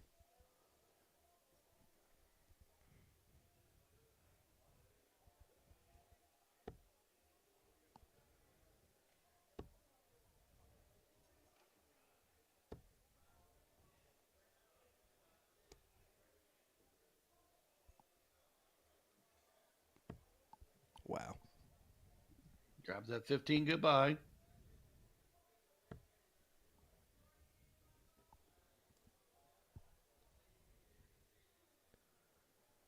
Seems like when each one's making a shot at the cross board, they're shooting it short. That is in the triple. In the neighbor there.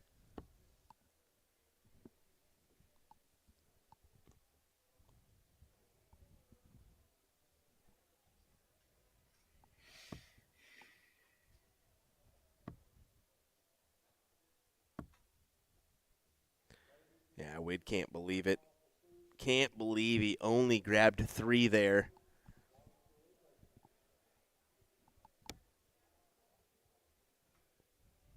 '16's been holding strong.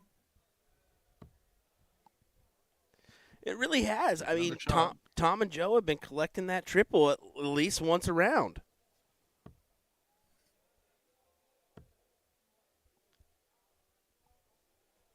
Do you take your shot? 2-point lead.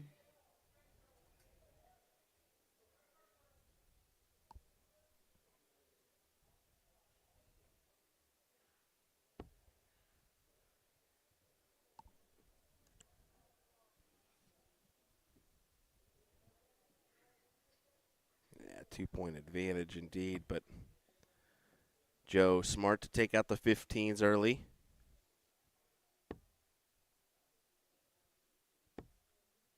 And pins that triple. Yeah, I mean, they've been nailing it, man. That 16's been their best friend in this leg.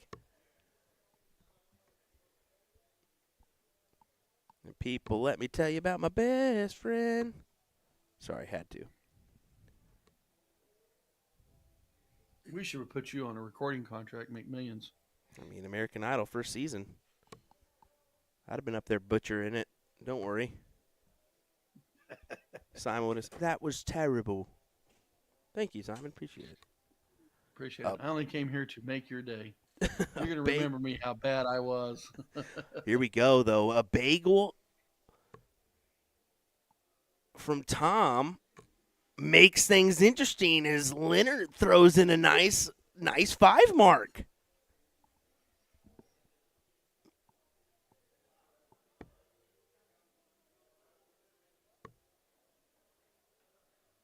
Red bit.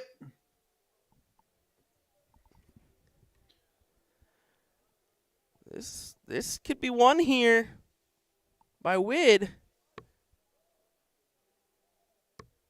Not anymore. Only got the 1. Doesn't have the point lead. So Curtin can take 2 shots at the bull. To give him the Takes 2 2 16s to create a bull. Give him a a one-leg advantage, a 2-1 lead here in this final. I feel like my tongue all of a sudden just got tied for this matchup.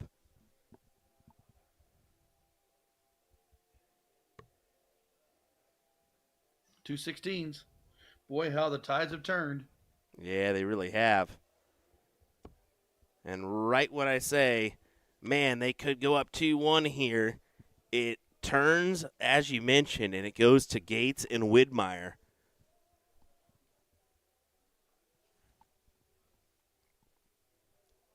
Congrats to Mr. Luke Littler, your Phil Taylor champion. He was unbeatable. I should say Phil Taylor Trophy champion. That's the highest Wade's ever shot in a tournament and takes second place. Incredible. Here we go. Leg number 4. Finals of the Nashville Music City Open. Yeah, big 5 opener for Gates. Forces Tom to try to do the same. Only a 4.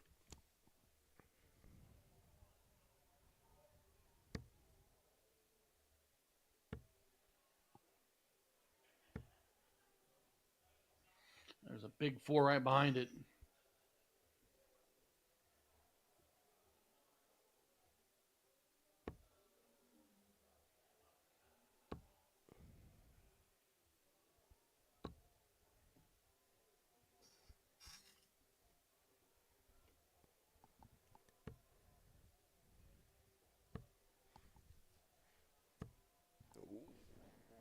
I think that's just 2 singles on the 18.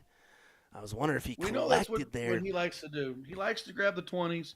He'll get the point lead, and he'll leave you alone on your 19s because he wants another house. Yeah, he's a house merchant, man. He likes a couple houses before he makes his move. He's kind of been like that for quite some time. Kind of Mickey Mouse-y, per se.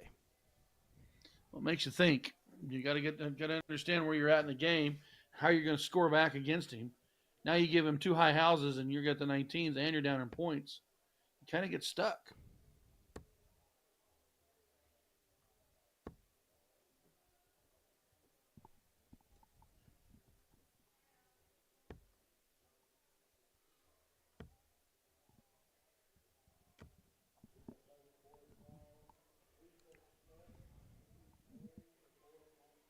Well, 3 straight turns out of Gates and Wid, and they are cruising down this leg. they certainly are. And, I mean, that's a big round from Tom to at least give him the point advantage. But big house is the way of Wid and Leonard. And Wid quickly closes.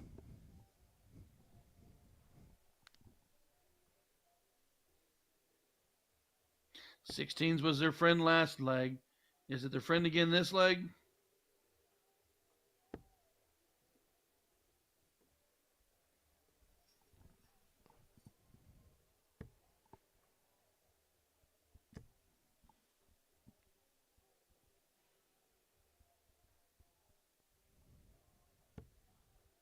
So he didn't even take a look. He's going to put points up for his partner. Yeah, he's kind of cueing in the wind right here in this leg. He's saying that I'm going to make sure that this is out of reach of Tom and Joe to deny them a double dip opportunity here at the Music City Classic. The old steel tips 2 scoops, as we call it.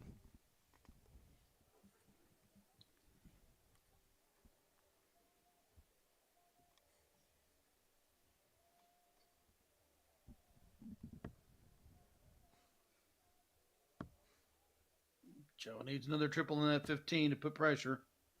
Going to grab 5. Not going to get the point lead. 2 straight marks on the 15s for Gates. And in classic fashion, he'll grab the bull. Yeah, he's not going to mess around. He's going to keep it out of reach.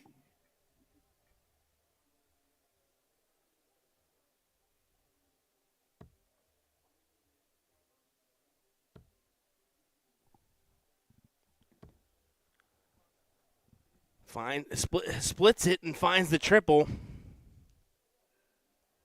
Gives him a subtle advantage, but not for long. Wid quick again to go ahead and grab the point lead and then close out those 15s. Bulls, the only option for Joe and Tom if they hope to remain in this event.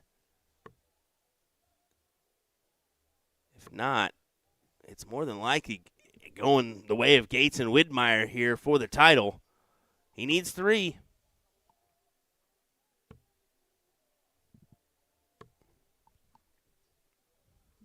Not a bad shot. Creates a bullseye with the 20. Did mark the bull. Wood just needs 2. Curtin, a lot of work to be done. Need to mark them red bits.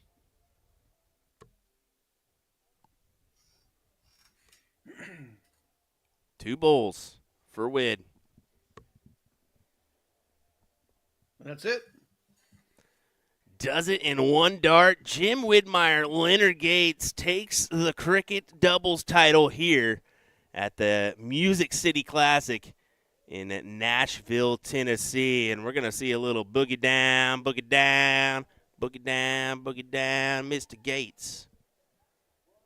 Perfect timing, Leonard. We planned that. All righty, anyway, next up for us is going to be the women's singles and men's singles cricket event.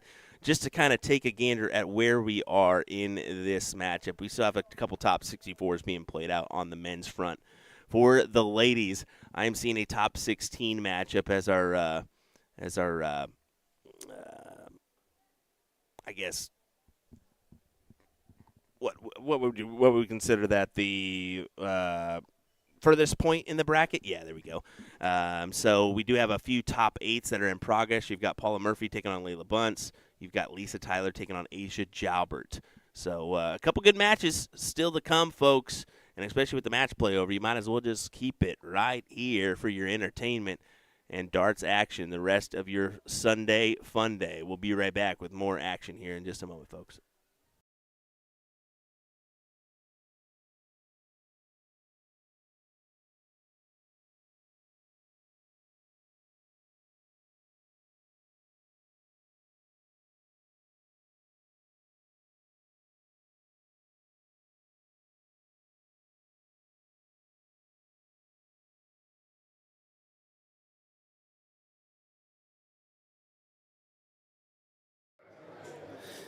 Larry, good to talk with you here at the Music City Classic. Hey, Will, how's it going? Good, good. Congratulations on last night's CDC match play, the baby match play, as you called it. Right. How did that feel, winning that? Oh, that felt amazing. It really did. I mean, it's been a while since I won a singles, even. You know. I mean, that's admittedly so. It's been a little bit since you've got the title here, and to do it on the match play side and for the CDC and pull off your first win there, that's kind of cool. Yeah, I mean, I've wanted that particular title. I mean, this is 10th year or something, but yeah, I've really wanted that one just because of what it meant. And I finally got it yesterday, and it was a lot of hard work. Well, let's talk about it. I mean, in that. What was it? The match with Jason Brandon. Oh man! Man, what a matchup that was! Some fireworks from you on the checkouts. He just would not go away. I mean, and he was outscoring me, and he just wouldn't go away. And it was like 15 legs or something, and I think there was 8 or 9 ton plus outs. And some of the big ones too. I mean, you're 161, you're 160. You won it on. Well, he had the 161. I had a 160. Yeah. I had a 142, 134. I mean, it was. And you won it on what, a 124 on bull? 124 on the bull, yeah. It's pretty deadly.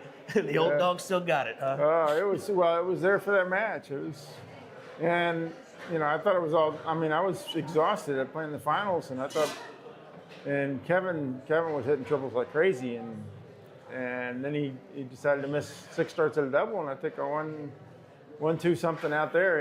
It's like, which turned the whole match around. And I ended up winning the whole thing. Exactly. That moment right there did turn the whole match around. I think you went 3 on the spin from there to take the title. So.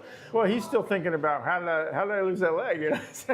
Yeah, exactly. That's the way darts works, It's crazy, isn't it? But hey, what's next for you? Of course, you're going to continue to play. I mean, CDC as well. Well, actually, I got CDC next weekend, and then after that, I got the Summer Showdown, which is like three soft tip vendors that do the best tournament in my area. Where Nick Limber and I, we do quite well there every year because it's kind of a closed area, and well, we have been doing quite well there. So I'm actually doing that instead of the DPFL and the USA Classic because, I mean, those just popped up, and well, I've done quite well at this showdown every year. So. Well, let's talk about travel too. I mean, does that take a toll on you nowadays, being that you are the agent that you are? Oh yeah, I mean, I'm honest to God, when I was younger, I mean, I this was my job. You know, I just played this game, and it was very serious.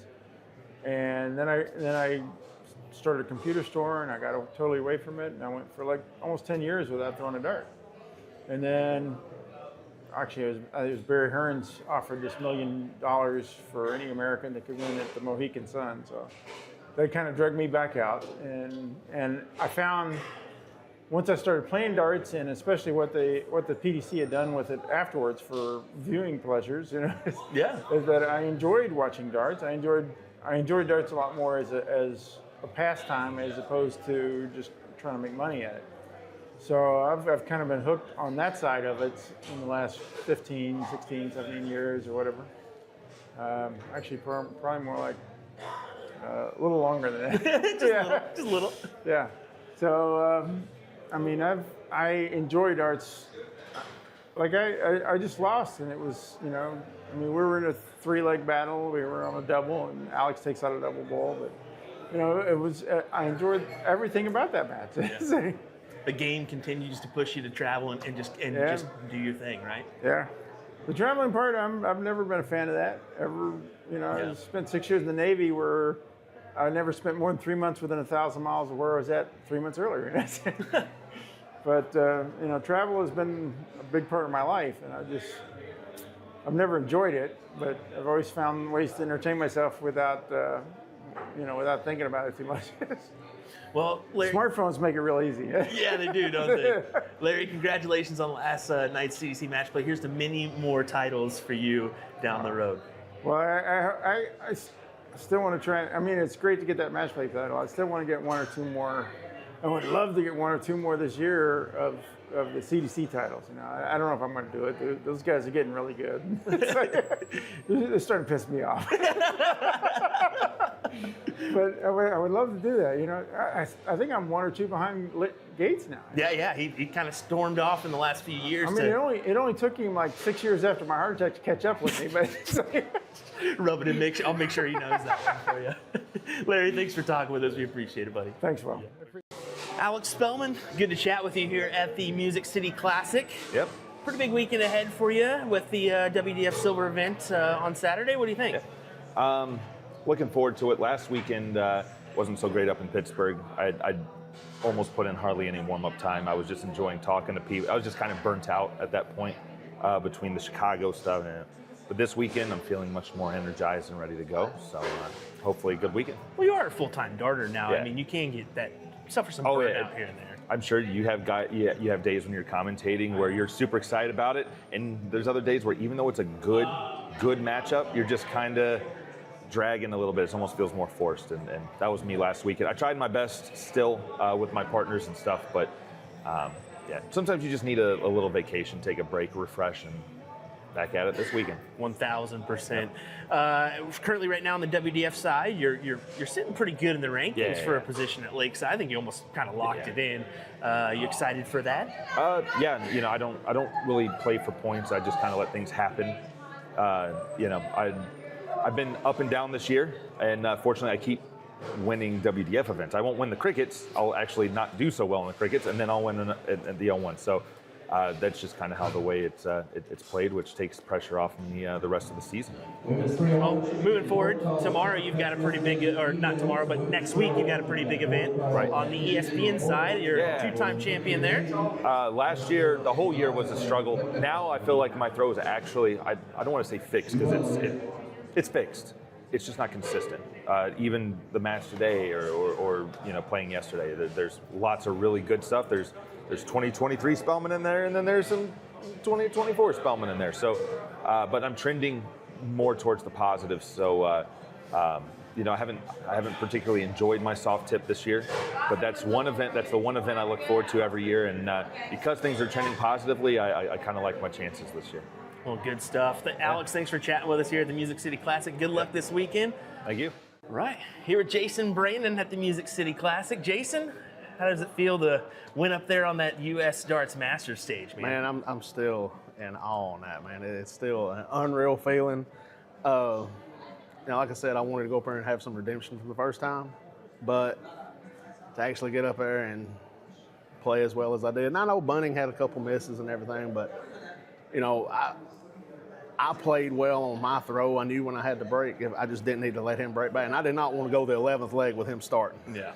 And when I started my last leg with a 180, I was like, okay, a little breathing. I can't let my foot off the gas, but I got a little breathing room here. So, but man, the atmosphere and everything, God, it was unreal. It was amazing up there, man. It gives you hope for the future of a potential another event, Right. Or maybe even multiple events that'll come to North America, right? Yeah, I'm not sure yet. I've got an outside chance. I don't know how it's going to play out. I don't know what, because I think there's a couple new pros playing in Australia and New Zealand, but there's 2 more events, and if it holds out, I've got an outside chance at making the World Series of Darts Finals in Amsterdam in September. No clue for sure how that's going to work. Maybe it does, maybe it don't. I'll be ready if it does. I'll be ready for that call, but, you know, I hope it does.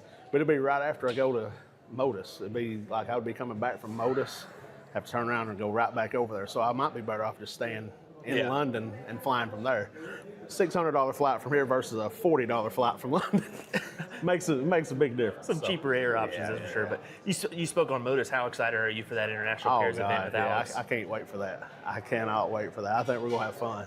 Hope we do a little better than we did in Maine this year, but we're playing in Florida later on, so a little warm up before that, so we'll see how it goes too. Exactly. Well, this weekend's kind of a big weekend for you. It's a WDF event, and right now on the current rankings, you're 10th in the main rankings, 9th in the race to Lakeside. That's a pretty big deal to go back there and try to mark your place again at that Lakeside stage. I want to do a little better than I did last time on that too. Assuming I can make it, I hope I make it back. But you know, the next few weeks it's going to be rough. I'm gonna miss some events. You know, for WD, I'm gonna miss WADA because we'll be over in England for Modus. Not going to DPFL. That's the 1 week I'm gonna have off in the next 7. So, but I got this weekend. You know, we got the USA Classic. That's 2. Yeah, there's 2 there, so that'll help. And then, of course, I'm going to Budapest for the Masters. So I've got that little bit, and then whatever, I think they've got a silver or maybe a gold singles there. I can't remember what it is on top of the Masters that week. They're doing a whole festival that week. So that'll help. I don't know exactly. No, it'll be before the cutoff. It'll be before the cutoff, so we'll see. Yeah. If I can place well, you know, maybe I'll make my spot again. So. Well, I don't know if you know it, though, but there's actually 4 North Americans in the top 10 right now. Yeah. That's kind of special that's I don't know if that's ever happened. No, I don't think it has. Well, maybe you're way back in the day, but recently that's big. It was Soldier, Alex, me, Fathom. That's your top 10. That's your top 10. That was the top 10 right you gotta there. think, I think you got But then Kevin I think Luke Cameron and maybe Jeff Springer or David Cameron in there as well. I think Cameron was in the top 15 or 16 on top of that. I know Springer was like 22 or 23 last time. I hadn't looked where Kevin was. I hadn't seen. But that's. I mean, we're getting better over here. You're dang right we are. I think that's exactly what that means. And hopefully we get some more opportunities thrown our way and stuff. So you know, I'm looking forward to it. I can't wait. Definitely. Well, Jason, good luck this weekend. Thanks for chatting with us. We appreciate it. Anytime, man. Appreciate it.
Right, ladies and gentlemen, here we go with our singles coverage.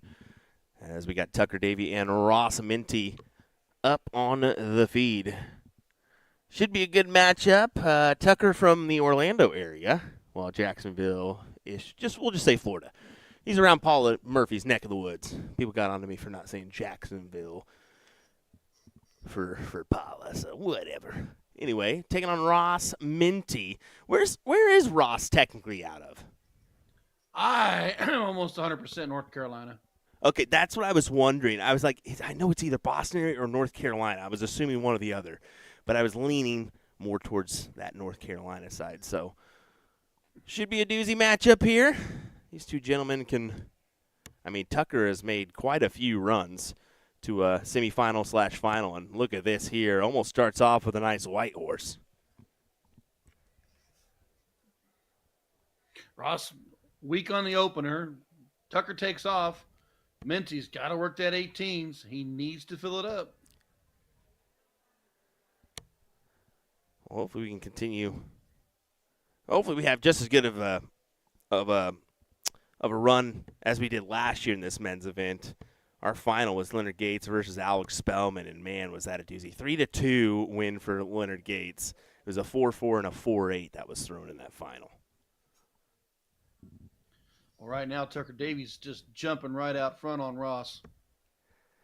I mean, you start off with a big 7 mark, and you kind of go around the board on it. Yeah, you're going to have a subtle advantage there.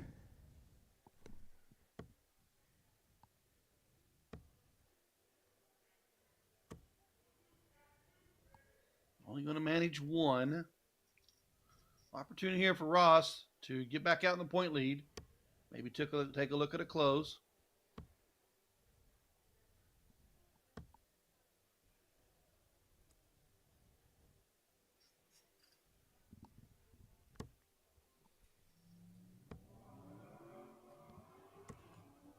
Oh, boy, someone got excited in your neck of the woods. Oh, that road outside my house, they feel like they got to run their cars. Feels like you're next to a racetrack there, my guy. Well, it is what it is. Bunch of rednecks and big trucks. Let's just leave that. Back to the match. Welcome to Springfield, Missouri. Oh. Welcome to the Ozarks. I mean. Yeah, Tucker goes ahead and closes. High-powered trucks, high-powered cars. Truth. Forces Ross to make a decision here. Ross going to go ahead and try to shut the door. 19's needed. Almost pins the trip 19. Tucker should wipe his brow and say, ooh, got away with one there. Maybe got away with one there. Let's be honest. Only 2 singles. I think if I was Tucker, I would have stayed on that 19. Because if this is marked properly, he can take my 19 away.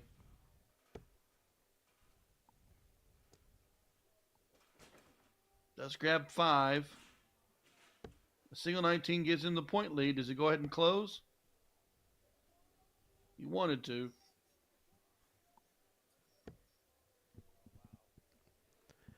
Yeah, Tucker, you hear him say, oh, wow, in response to that single mark.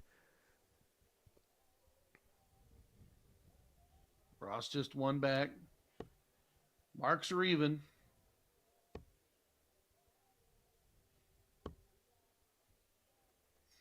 Ties have really changed on this leg. Tucker started off really strong, but Ross is forcing the legs back his way. Tucker only going to grab 3. Top 32 match, and we're back and forth like this.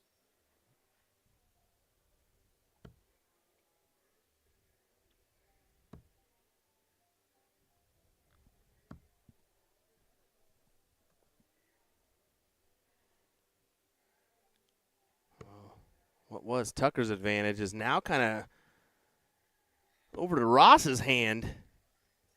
Tucker does close out those 16s, but 3-7, 3-3 here in this one.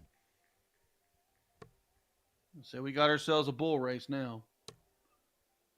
Just needs one to win.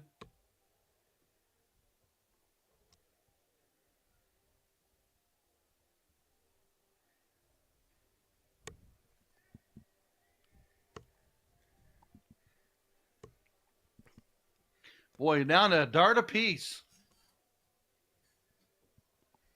Yeah, solid there from Tucker, but of course wanted one more to go ahead and secure that leg. Instead, Ross grabs it for the 1-0 advantage in this first to two-leg format. That was a good back and forth leg for both Ross and for Davey. The thing about it is, though, is that late shots there at the end is what got Ross over the top. Tucker has to start off strong here, or he'll be out of the event.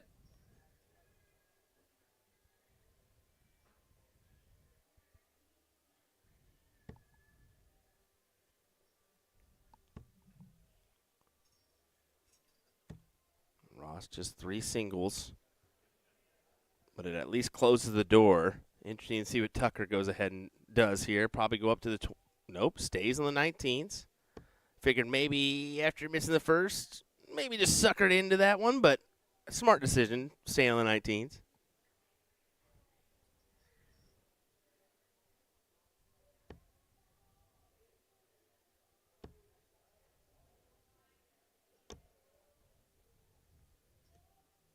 Minty closes, added points. Didn't want to transition back to the 20s as he grabbed the trip 19 first start. Stay there for a couple more. I don't have to do a cross-board shot. Score my points. And Tucker, well back now with just 2 on the 18s. Ross right here. Look to capitalize.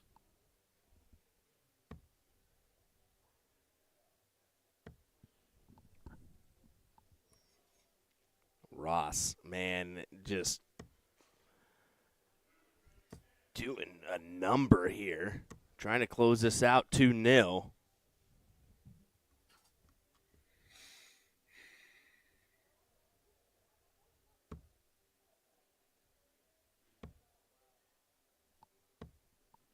Can't believe he only has to settle for the single 17 as the closer there.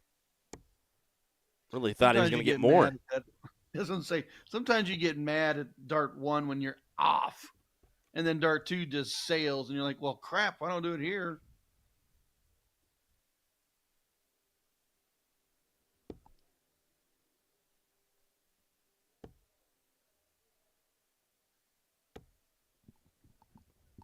Grabs 4, pushes the point lead, and another segment.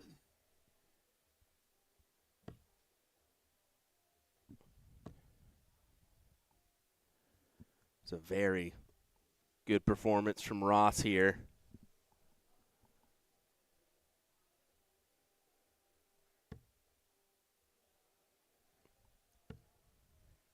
Tell you, you're going to have to start throwing North Carolina in the mix for top communities in the darting world right now. I mean, you got Stephen Phillips, Robbie Phillips, Alex Spellman, Peter Stewart, although I know he's kind of taking a sidestep here. Throwing Ross Minty as well. And then there's a few others. I mean, Caden Anderson is from, well, West Virginia. He's more West Virginia, but. Yeah, of course, the Charlotte Open every year, they're in Charlotte, North Carolina. Always a fairly good draw. Been there quite a few times. It's the ability for the East Coast from Florida all the way up to Boston. A lot of those guys make those drives down the coasts. Philadelphia players come down, or they go into the Philadelphia or Washington area. They're all just dynamic areas to play steel tip. Mm-hmm. Yeah, usually everybody cues in Virginia Beach as well. As Ross Minty will grab the leg and the match here, 2-0 over Tucker Davey to advance into the last 16. So good stuff from Ross. Look out for him.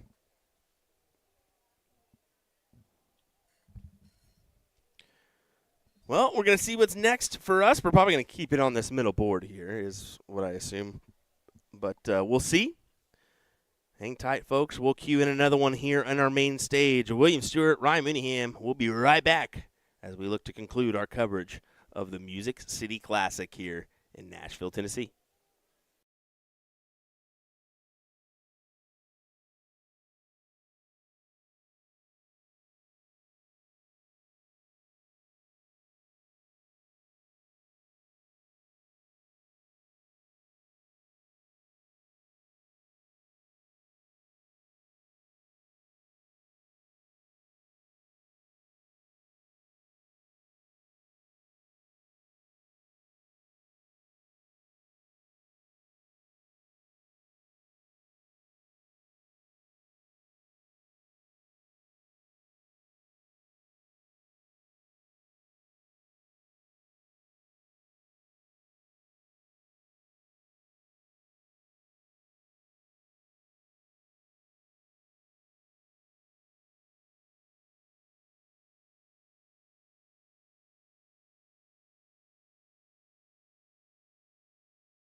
All righty, ladies and gentlemen. Sorry for the delay there. Little connectivity issues with Ryan, but that's quite all right. We're here for our semi-final in what should be a good matchup between Tracy Firetag and Asia Jalbert. Young Asia Jalbert, we know what she's capable of. She's got multiple youth titles to her name. And Tracy, well, she's been on a heck of a run of late. William Stewart, joining me is going to be Mr. Ryan Mooneyham. Ryan, how's it going, buddy? Oh, good. Pretty excited about this match here. Haven't got to see much of Asia this weekend. We've seen a little bit of Tracy. Jalbert, of course, multiple youth titles out of the Boston area. Great to see a young, talented player. Maine. I'm sorry, that is right. Yeah. I just ran into her a lot in the Boston area. Exactly. That's where you normally see her at, Seacoast, which city, the events that you go to there. But, yeah, she's making this real trek around the world, man. I mean, she's an up-and-comer. She's currently ranked in the WDF system. I think she's just outside of Lakeside, that potential there. But, yeah, I think that when it comes to dart strokes, man, she's got a good one. She can play, and she's been playing for well for a long time and knows the game extremely well. Don't let the youth look fool you. She is very smart on the board.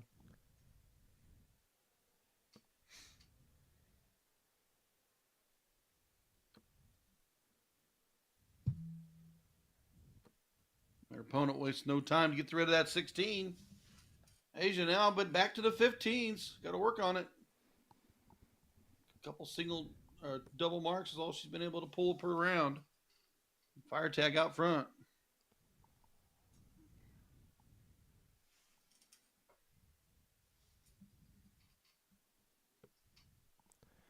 Fire tag looks to do more damage, and she's going after the 15s to close another wedge. That'll give her 4. Well, never mind. That'll give her the close, and she gets 3. I guess I got to look at the other person's scoreline to be able to talk here. Tough dart on the fallout. Needs the bull. Yeah, it doesn't go. So Tracy needs 3 here. Throwing a 4.0 to Asia's 3.0.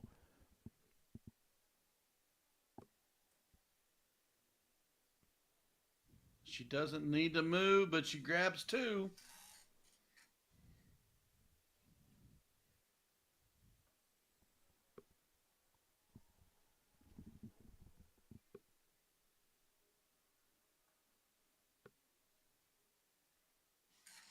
Gonna grab a 19 on a fly off. Got a bull for the close. But just like that, Tracy says, leg number 1 is mine. Yeah, right in the center for Tracy. She's able to take the first leg. Needs 1 more in order to advance into the finals. On the other side of the bracket, I believe we're still waiting on a top 8 match. But we do have Paula Murphy that awaits in the other semifinal, who bested Layla Bunce 2-1 in the quarterfinal matchup. The other players is going to be Nikki Carey and Melissa Wright. This was an alternate start. Tracy won the leg and then started this leg.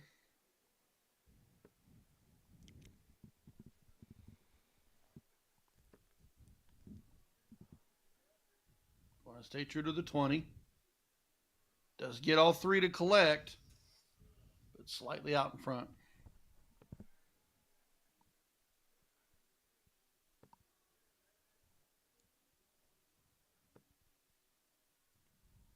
He just snags the 2. 34-point advantage her way.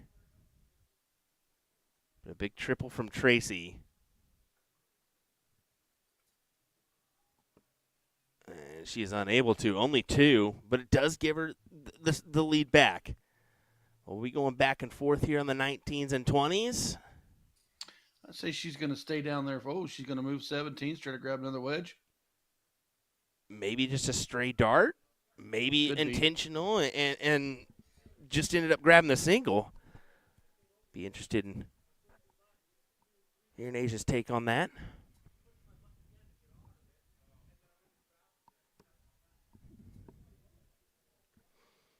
Of course, Asia, her father, Aaron Jalbert, quality top shot.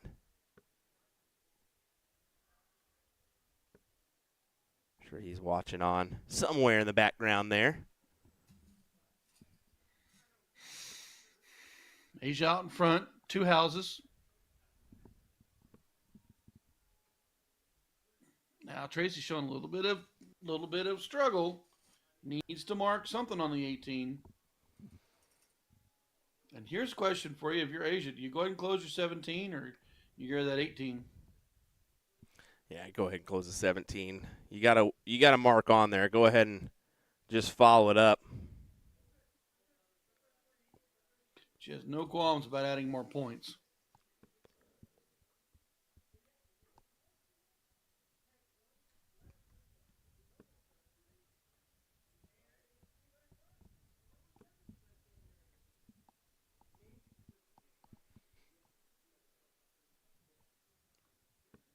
Asia now attacking those 18s. Proper mindset there to go ahead and take her chance at that one, being that the lead that she does have. I pulled out my best English accent there. Proper.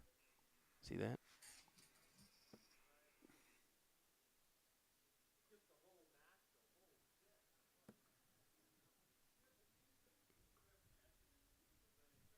Tracy only grabs 3 on the 16s. Attack mode here for Asia.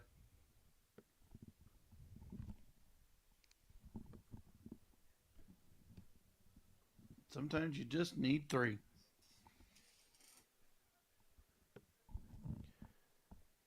That's it. Just sometimes the 3 fat singles is perfectly fine.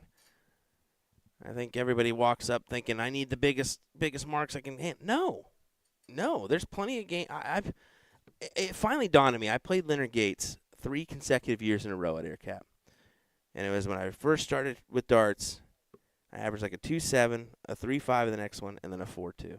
Each time he beat me with a slightly better average, and it took me until that point to realize Leonard, he knows when I need to hit a triple and when I don't. Sometimes 3 fats is perfectly fine. Get your opponent to start pressing where they think they have to have triple, and they'll sail high or sail low. But if you think, 3 fats will do, you just go 1, 2, 3 methodical. You're moving on before you know it. You didn't make a miss. And with 1 bull, Asia should send this thing to a decider.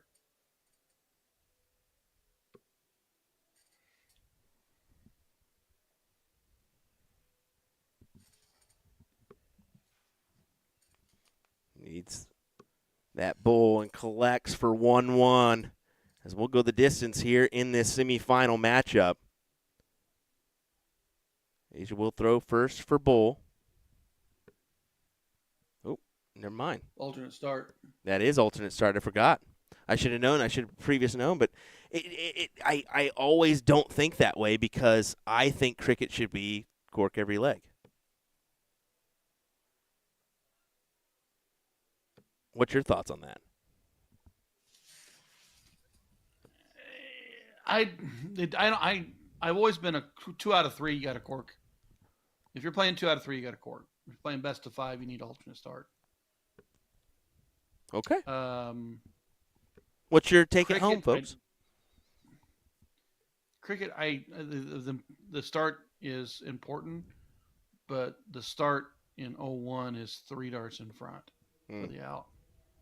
You can battle points and change the direction of the game late. Boom, there's a big 9. That is a huge 9 for Tracy. Pulls her out by 110, and yeah, just a slip. I was wondering, I was like, she's not going for bulls, right? Surely not. No, but she added 6 on the 18s. Tracy can look, but needs to be careful. And I will go ahead and say, too, that Asia's actually using a new set of barrels. She's using a new Monster barrels. So maybe that has, just kind of getting used to the barrels. Maybe that's the reason why we've seen a couple sporadic darts.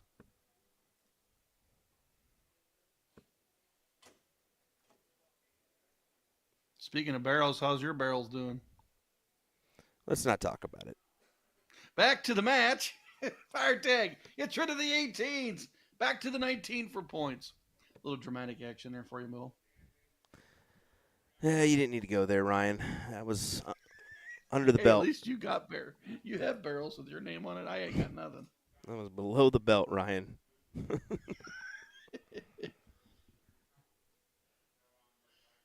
Well, 7 marks followed by 6 marks followed by 7 marks. We're moving. Yeah, We got 2 points on this leg, and we got houses being fought with. I'm surprised. Set the door open. I'm surprised Tracy didn't collect there on that last start on the 19s. We know how much she fancies those 19s. We see her go at it all the time in 501.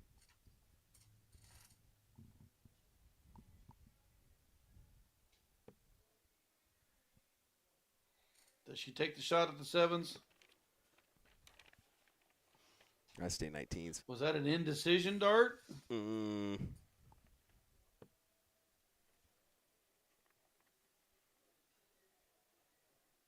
Big trip here gives her the opportunity for the look.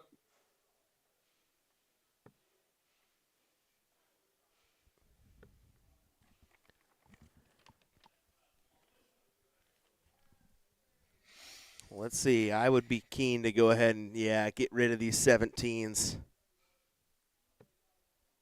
Tracy does so with 2.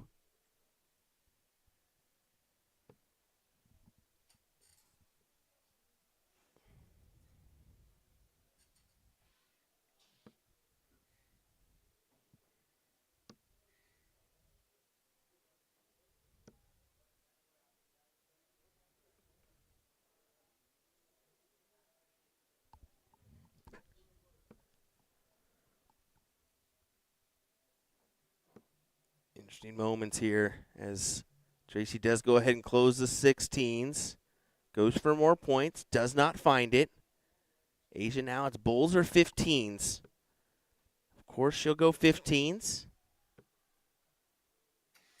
Ooh, she needs a trip here. Yeah. Don't want to leave the segment open. Really needed that triple there.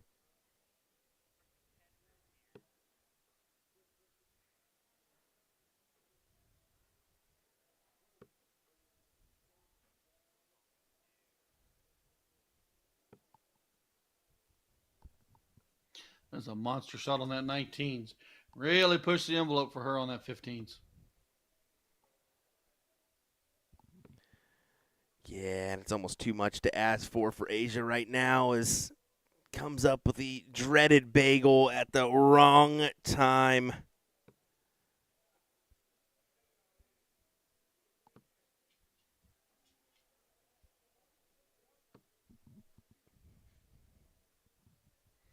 Two to close, all that's needed. Force your opponent to the bull. Asia needs to fill it up.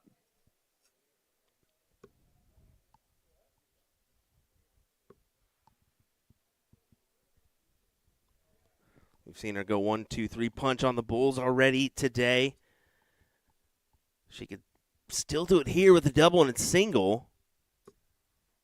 Not anymore. Does have almost a 100-point lead. She'll push it higher. Just to make sure she's going to come back and return with a game shot opportunity.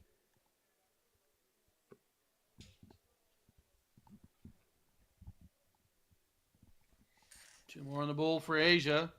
Tracy. She's building that wagon wheel.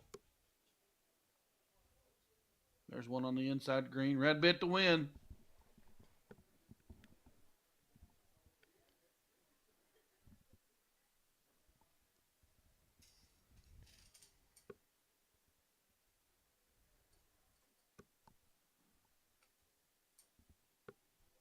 Looks like other semifinal match is just getting underway. We'll jump on over there here in just a moment's time. And game shot.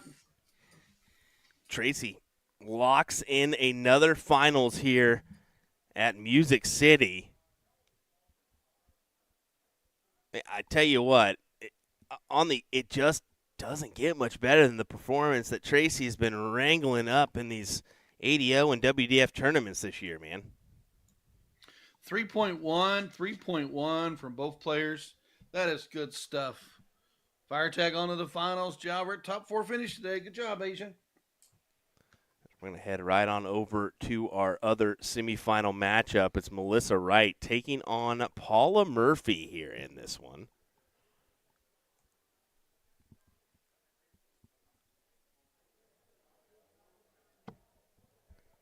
Paula, always a tough competitor. Melissa, I saw her at Shoot for the Moon this year. She made a run to the finals.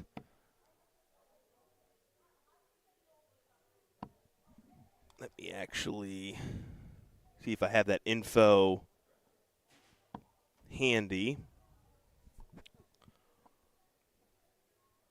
She made a run in the ladies singles 301 final, missing out to Cindy Drock. So that was a 2-1 miss for her, and I need to gather the other information. I'm glad I took a look because I got to update my stats. So we'll do that later on this week. Murphy's well out of control of this leg. Melissa forced to the 15s, down quite a bit, all the way across the board. Well, Paula's on a 4-6 right now. That's going to be in the running for a men's finals victory here if she can put up that kind of performance. That's throwing some smoke. Big time smoke. Didn't like her 15s places. Go ahead and grab a bull. Melissa, you can have all those 15s.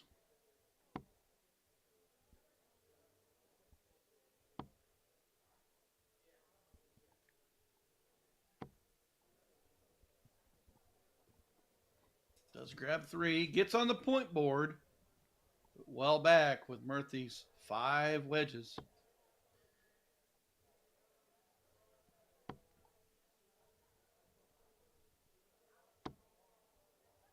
And sometimes you just need 3.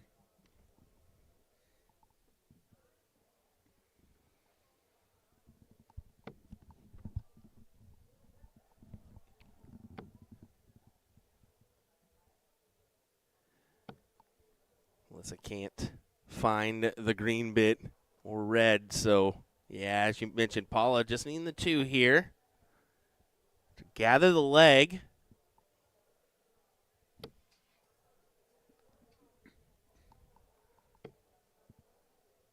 Grabs a single. I was going to say, it looks like it's in there.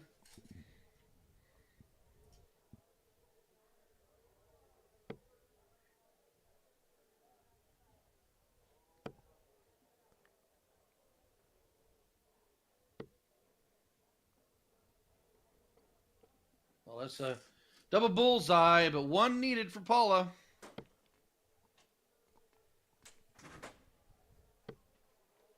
There you go. Game shot. Gathers the first. Game shot on the first leg. Paula Murphy. Melissa's going to step in, and you sense that these next 2 rounds are going to be big. She's got to collect, Melissa's or gotta it open could strong. hurt. Yeah. She's going to have to open strong.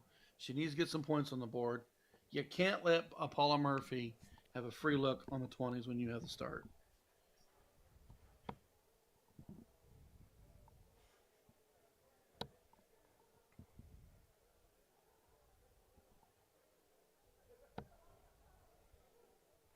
Paula just grabbed the 17. Kind of interesting to see she used starts down there. So normally she would just crash the boards and grab that 20. Yeah, I would assume so, too. I mean, it's especially on the 17s taking that chance there. I think it's an interesting one. I don't know. Maybe she's confident with her 19 shots, wants to get out front, wants to get points on the board. Maybe she's got a little fatigue in the arm. Who knows? Well, she collects on a big triple with her last dart. Closes the door on those 20s.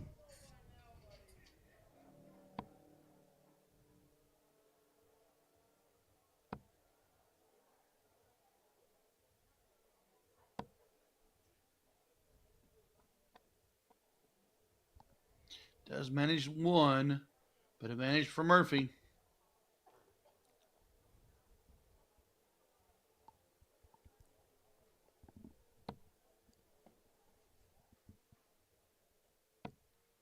Well, she's moving around the board pretty well here, bud. Trip 19, trip 16. Wright's got to work that 18. She's got 1 trip. Needs to put a couple more in. It's that Starbuckies, man. Gave her the energy she needed to go ahead and finish out this tournament with a potential win. Yeah, the wife and her Starbucks. Blah, blah, blah. Cup of coffee, and I'll be good. Yeah. Especially when you see a transaction that says Starbucks and you weren't the one completing it. What the heck? That is What'd an you buy this advantage. time? That is an advantage here once again at the Sonesta Airport Nashville Hotel here, or Nashville Airport Hotel, however you want to go about it. They have a Starbucks in house, so you can grab your coffee, grab your beverage to start the day. They also have the tap room, which is a bar, but also a fantastic restaurant that's open till 1 a.m. every night, Ryan. Woo. That is fantastic as a dart player. I could enjoy them pull of a pint. It's just it's not only but it's the fact that you can get done with your event. Sometimes those events run late, and potentially just go to the restaurant and have a bite, and you don't have to go anywhere. You don't have to DoorDash. You just go grab it, go up to the room, and hit the hay. Yes. You and I have done many trips where we get done with the venue, and then we have to drive 20 minutes to get to where we're staying, and then we're trying to figure out something to eat. So I get it. I get it. Exactly. Ryan grabs 3 on the 15s. She does have the 18s. Paula will look to try to close down the 18s. She's got 40 points on her.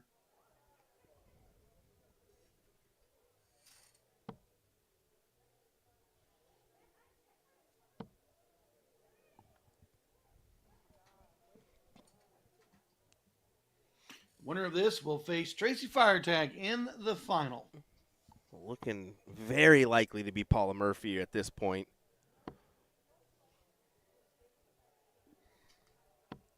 Almost inevitable. Tracy shot a 3.1 in her match against Asia. Paula Murphy sitting at 3.2 for this match. So we got a doozy. Got a potential doozy.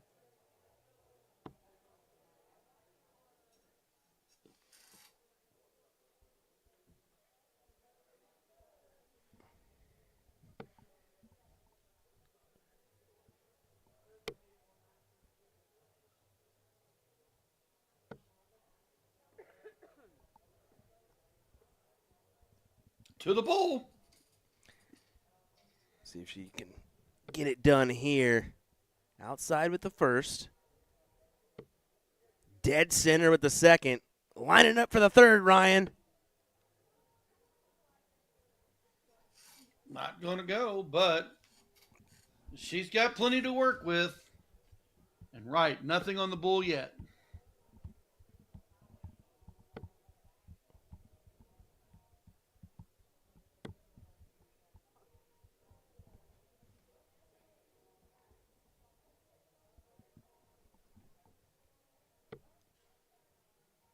And there you That go. should do it. Game shot.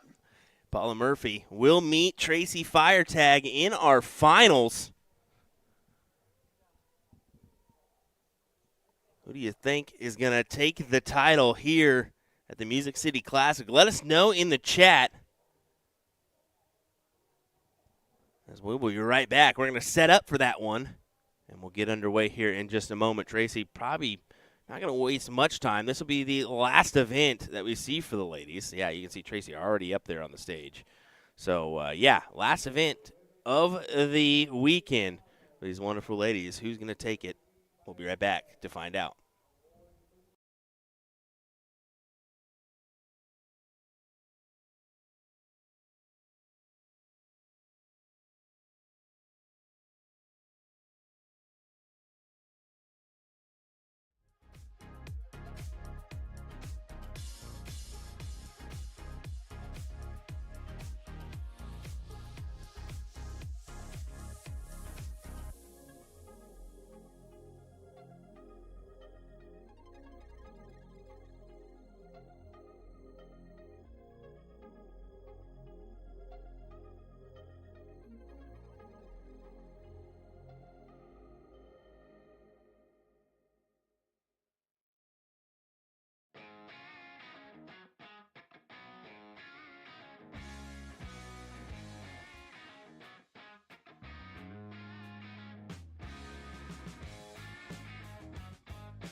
Well, what do you say? Let's get underway with our finals, ladies and gentlemen.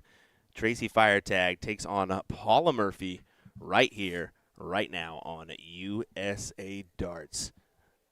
William Stewart alongside me is Mr. Ryan Mooneyham here for this one. Buckle up. It's going to be a good ride between these two. Race to 3 legs. Both of them had the exact same average in their semifinals. They have played each other quite a few times. This should be matchup for a doozy. We might go the distance. We'll see. You hope so. We've extended the format to a first to 3 leg, per usual on all our finals. So, yeah, I think that we very well could see this be 2-2 and fighting it out for that sudden death leg. I mean, I wouldn't expect anything else. It's Paula Murphy, Tracy Firetag, both in the running for Lakeside, both having fantastic years. Why not?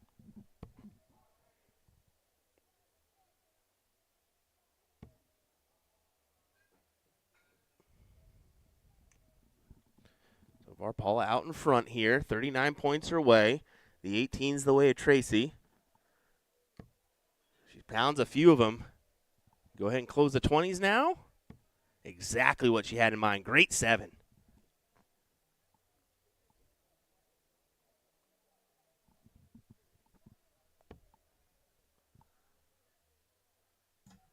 Murphy's going to grab the 19s. Does she take the look like Tracy did? Oh! She did not. She stayed on it and capitalizes on a round of 9. We told you, you're going to want to watch this one because it's going to be a doozy. And, folks, it's already playing out that way. Door open for Paula on the 18s. She can close it. She has the 19s.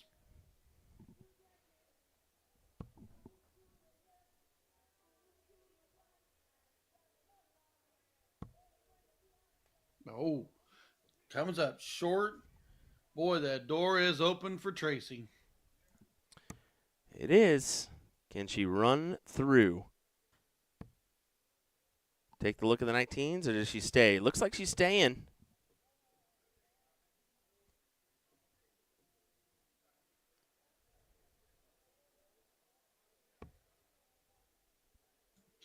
With Paula just needing a one-shot close on the 18s, Tracy was trying to capitalize and maximize that number to the fullest.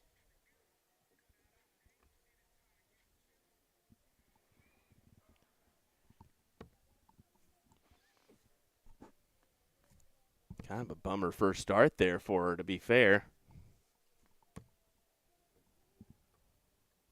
Well, you notice that she didn't drop her head and get frustrated because she missed start 1.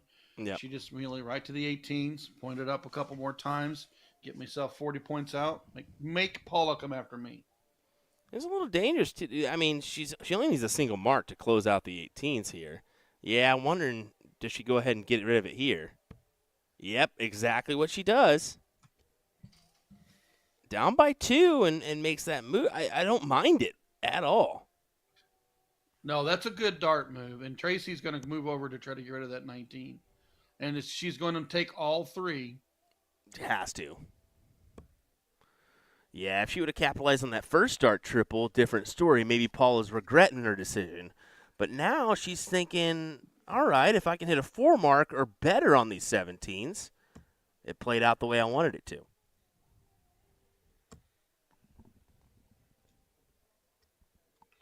A good solid 3, but still down 2 points. But Tracy, she's going to attack it. I figured she would try to get her a number.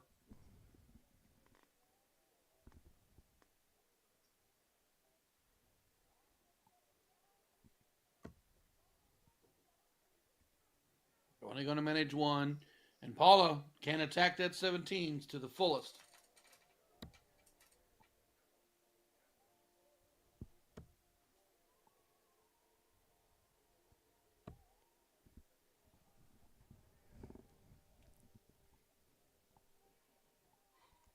Solid 5 from Paula.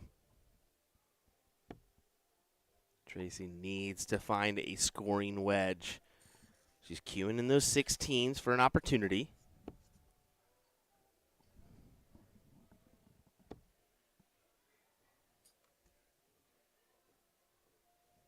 That 4 mark is a battle back, but the point lead of 50 and the higher of the two wedges is in Murphy's wheelhouse right now.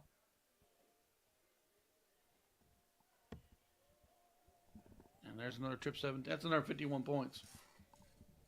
51 playing that 48 is right now. It's a big round. It puts her out in front, 101-point lead.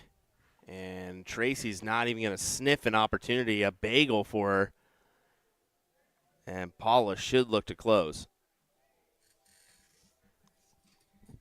Grab that trip 16, 2 on the 15s. Paula forced Tracy into the bowl.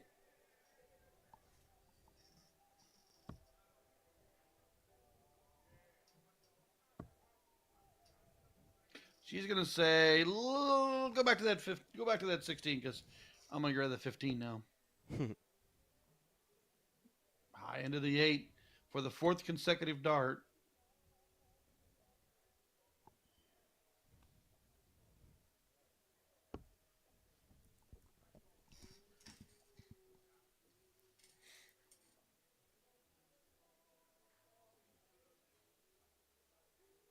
Paula to close.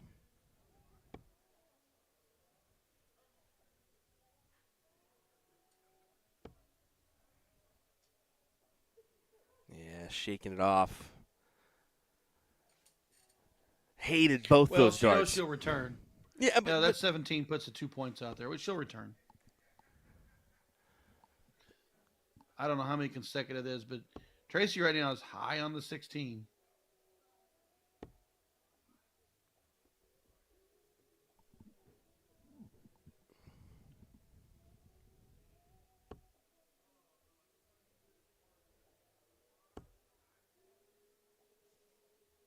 Three to close. There you go. Finally gets the job done. She was wanting to do a few rounds earlier.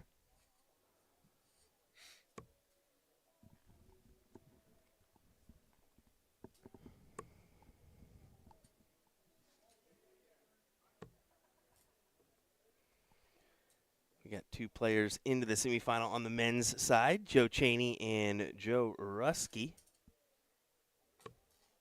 Or Rutsky, either one. I think it's Rutsky. Only 132 match in the men's. Jason Brandon, Aaron Jalbert looking at just 2 matches in the 16, so they'll line up quickly, and then 2 matches top 8. So it's going to line up pretty quick. Within an hour, we should be there pretty fast. I believe so. Yeah, I think so. They're well, I don't know what happened there. They're pushing an hour ahead of schedule from last year already, so kudos to the tournament staff for doing that one. And the same is looking for the men. So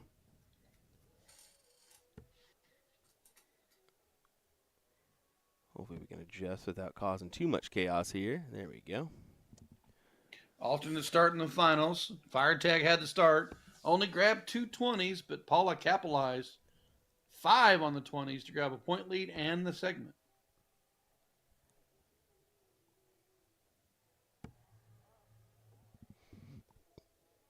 If you're going to commit to close, you're going to have to make it happen. There's a rush job on that one.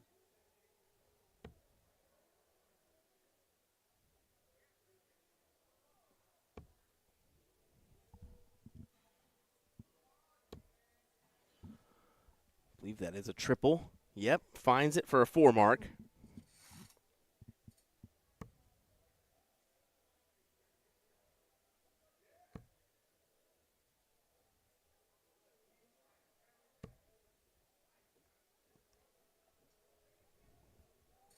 Only manages a solid 3. Advantage Murphy.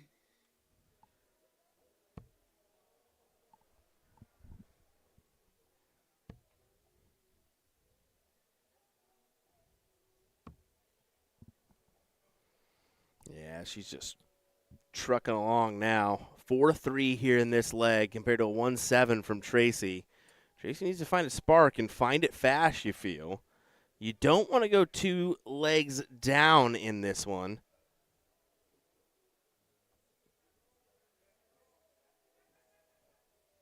especially since, Paula's going to get the start in the next round.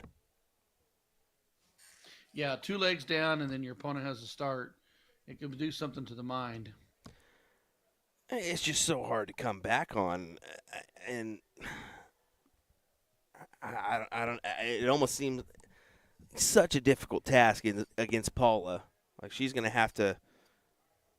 She's been playing well the last 2 matches. She's going to have to hit a wall or something, and you're going to have to start finding some really good stuff.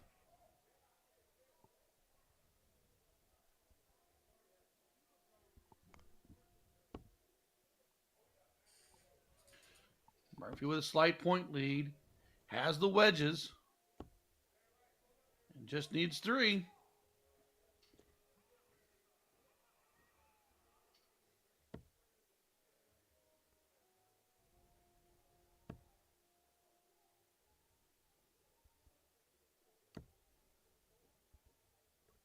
Tracy's definitely, you can read her lips as she goes up. She is not happy with them turns. Not at all. Not at all thrilled with those. And sometimes you just need 3. To the pole.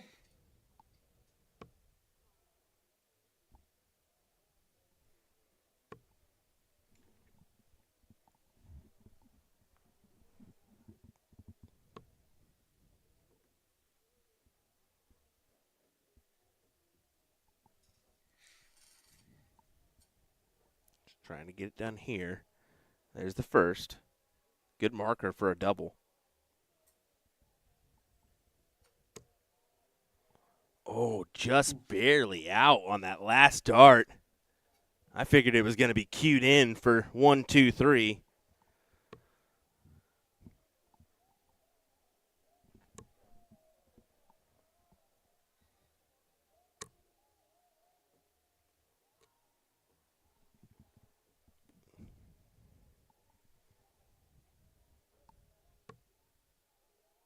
See if she can do it here.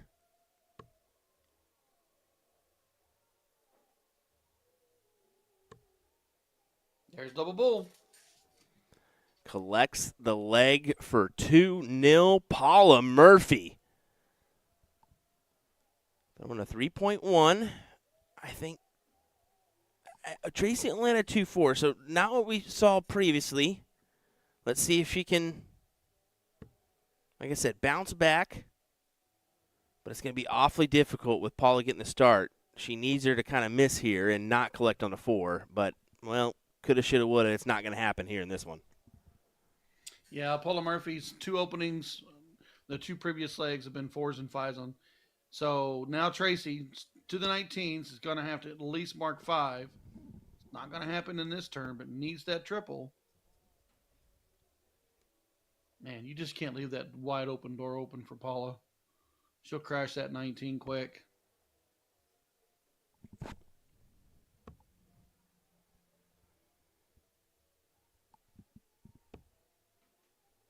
Oh, tough round for Paula.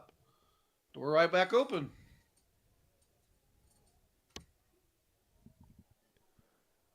Almost needs to fill this up. You are correct. Does she take the shot? Ooh, I think she felt blocked there. That's why she went to the 18s.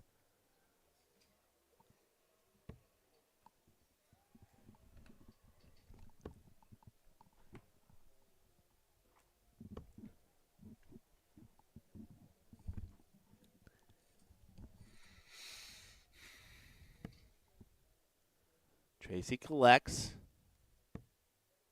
Oh, man. Would have loved that single or triple there on that second dart. Maybe take a look at the 20s. But instead, she does hit the 6, so that is reassuring. You're still fighting off that big 20 number. But she may be cued in to take a look here now. She will be. Tracy fire tag. Take it while you can. Back-to-back tough rounds out of Paula. Tracy on the turn.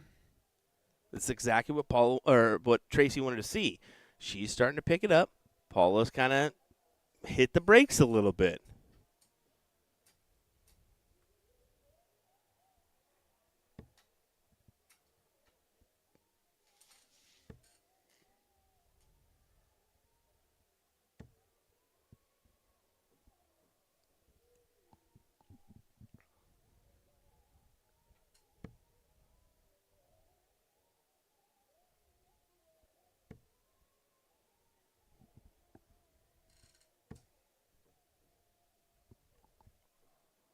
Yeah, goes ahead and gets rid of those 20s, Ryan. Now forces Paula down to those 17s.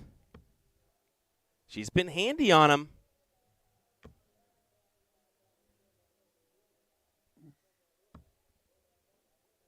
Yeah, she got the bounce out. We're deflected off of dart 2. Looked like it was going to hit in a second triple. Tracy, hammer the 18s.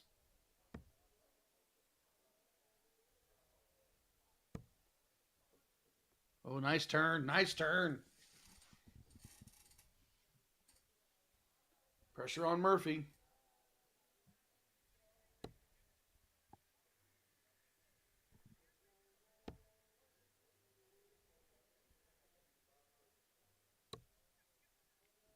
How about that? Paula just abandons the 16s, goes right for the bowl on their last dart. This is quite the good leg from Tracy building up here. Goes right back to the 18s for more points. Holds above a 4 average here.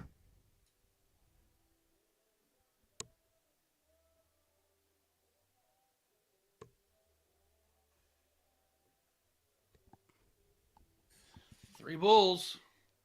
Got it closed. Can point 25 at a time, but Tracy wants rid of the corners.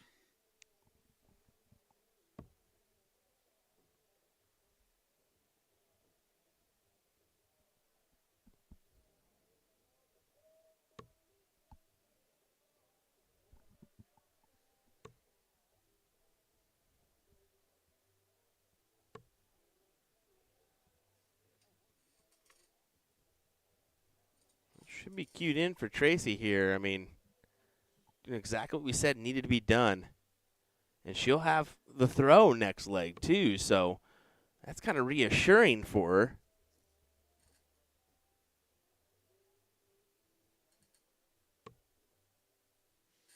But Paula is pinning these bulls right now. Look at her go. 75 on the score.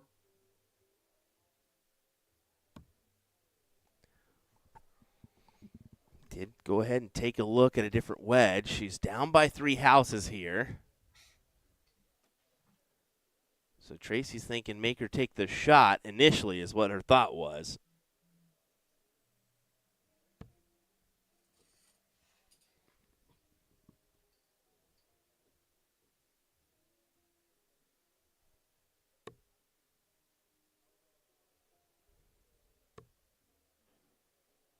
What did she do with this last? I was wondering if she'd go ahead and cue in those 18s or just stay on the bowl. I think either way, I mean, I like the attack there on the 18. Well, she needed to make a move eventually. She's got that bull in control, and she's hitting it well. She needs to make a move. Now and right here, darts in hand. Darts in hand for the match. Trip 16, trip 15 needed. And the bullseye is her best friend right now, Bud. Look at her continue to pin it left and right.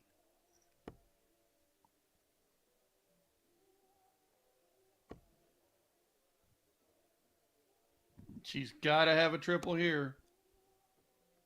She's only going to grab 16 points. That is so difficult. Single shot needed and a triple to finish. I think this is done and dusted. Triple for Paula.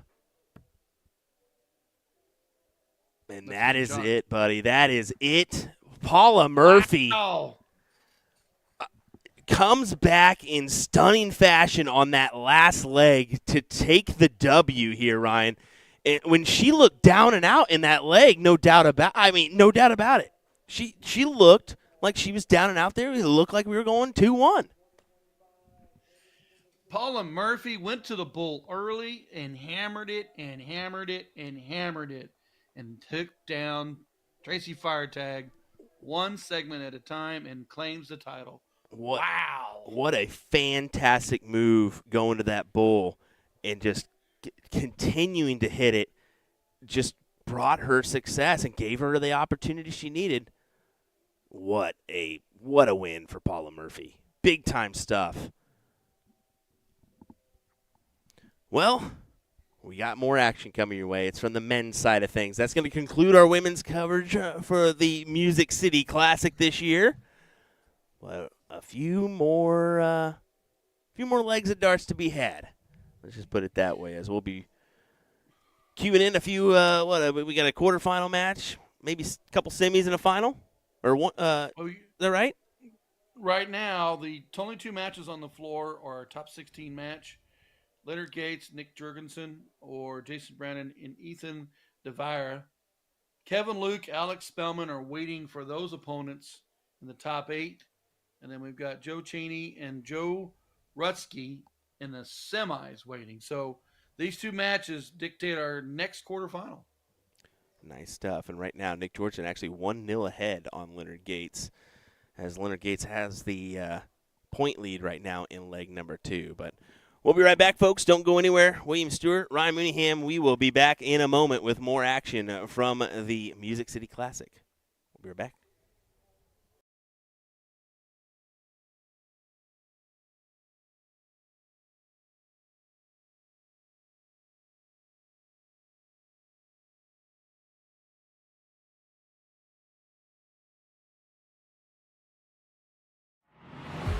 This game is going to be key.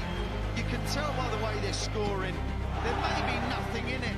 One man misses, does the other man get?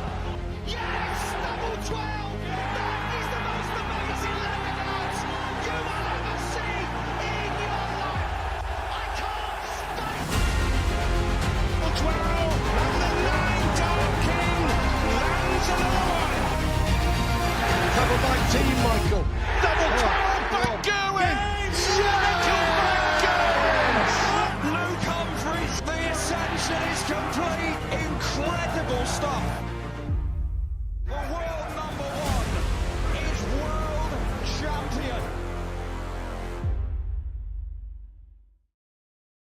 Let me tell you about A to Z Darts. We're a specialty dart store with over 10,000 different products. We create in-depth videos and blogs to help improve your game and showcase our products. We give helpful advice on how to practice darts, the fundamentals of form and mechanics, and how to make better decisions when purchasing your darting equipment. Whether you're brand new or a seasoned player, we try to provide fun and informative content. I'm Jen, the creative director for A to Z Darts. I've been playing for over 10 years, and I've traveled the world competing in and promoting the sport. This is Will. He runs our live streaming company, USA Darts, and travels the globe as well to broadcast major darting events and interview PDC players alike. You'll find over 2,000 different sets of darts on our website. Guessing right now you're pretty interested in our resources? Learn about form, throwing mechanics, practice routines, scoring and grouping, checkout methods, cricket strategy, and much more. Visit a-zdarts.com to take advantage of our blog or follow us on social media at AZDarts today.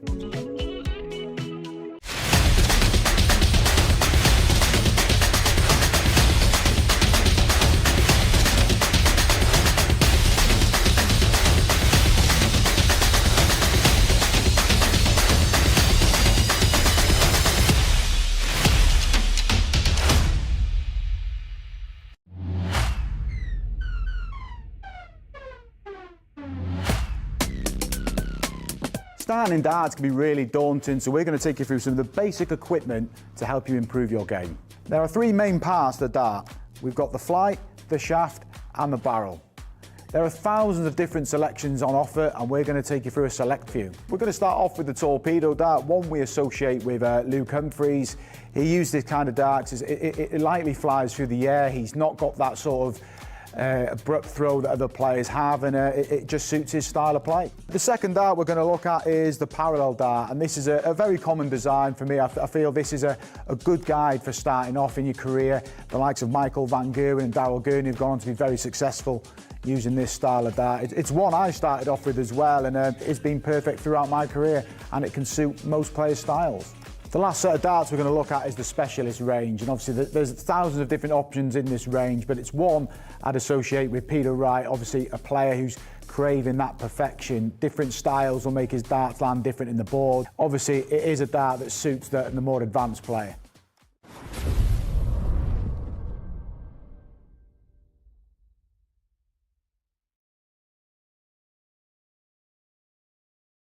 Discover your full potential when you shop our July Dart of the Month, the Cosmo David Cameron V2 darts, available in steel tip and soft tip with an unbeatable 15% off discount you can't miss. David Cameron is best known as the first ever 2022 World Seniors Darts Masters champion against the legendary Phil Taylor.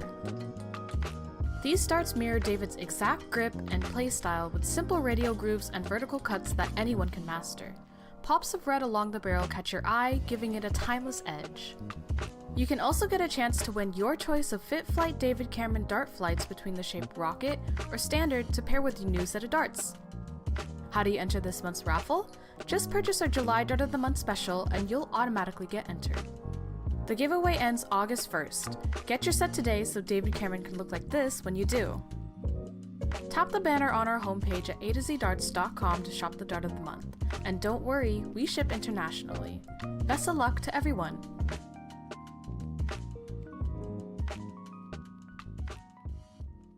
Got a dartboard with shabby segments and worn out sisal? Don't buy that brand new dartboard just yet. There's a much better solution. Knowing how and when to rotate your dartboard is an underrated practice many players neglect. Why rotate your dartboard? Although sisal is self-healing, you can't prevent the damage that occurs over time with high-traffic segments like the treble 20. By rotating your dartboard, you can replace the 20 segment with a different segment that sees a lot less dart action. The damage gets distributed throughout all the segments, making your board last much longer. Decide how to rotate your dartboard. Whether you go clockwise or counterclockwise, be sure to stick with one method of rotating your board for consistent results. If you rotate it clockwise one time and then counterclockwise the next, you may be going back to a previously damaged segment instead of a fresh one.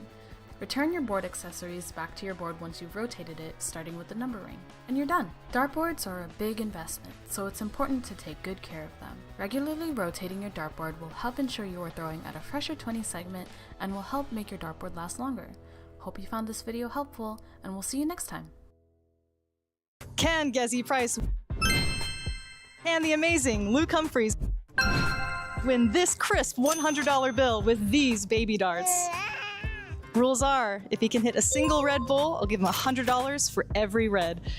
You ready? Ready. I'm ready to go. Let's go. Gezi, you ready? Yes, go. Let's go.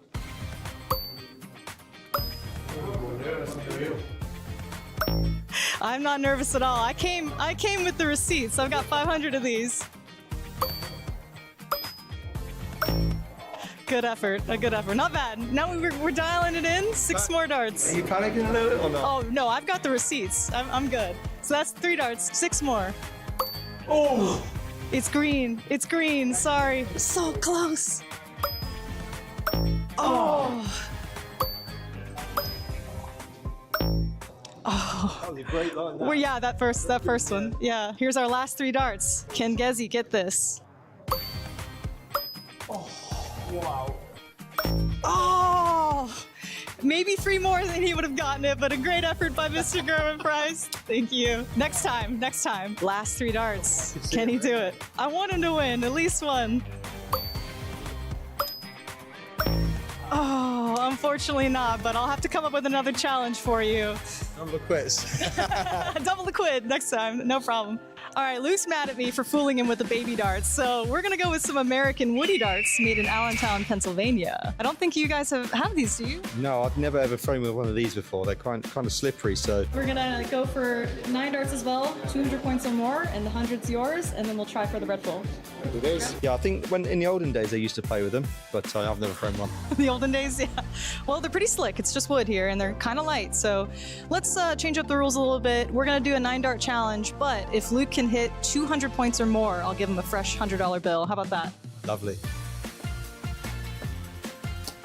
85. Yeah, I'm straight now, isn't it? Not bad, not bad. Oh, 31. Oh, 43. Yes, good. 100. No. Oh, he's not able to do it. That trouble would have took us over the line, but. 5 points, Mr. Gerwin Price is winning. 20s as well. As promised, $100, sir. Come on. If you can hit a Red Bull with 9 darts, I'll give you the 100. Would you give me a $100 bill? Yeah. I want him to win. Let's go. Hey, first dart, like it was nothing. As promised, a crisp $100 bill, sir. Get in there. I'm happy now. I'm home. See you later. Good job. Thanks for playing. Good job.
And welcome back, Music City Open quarterfinals.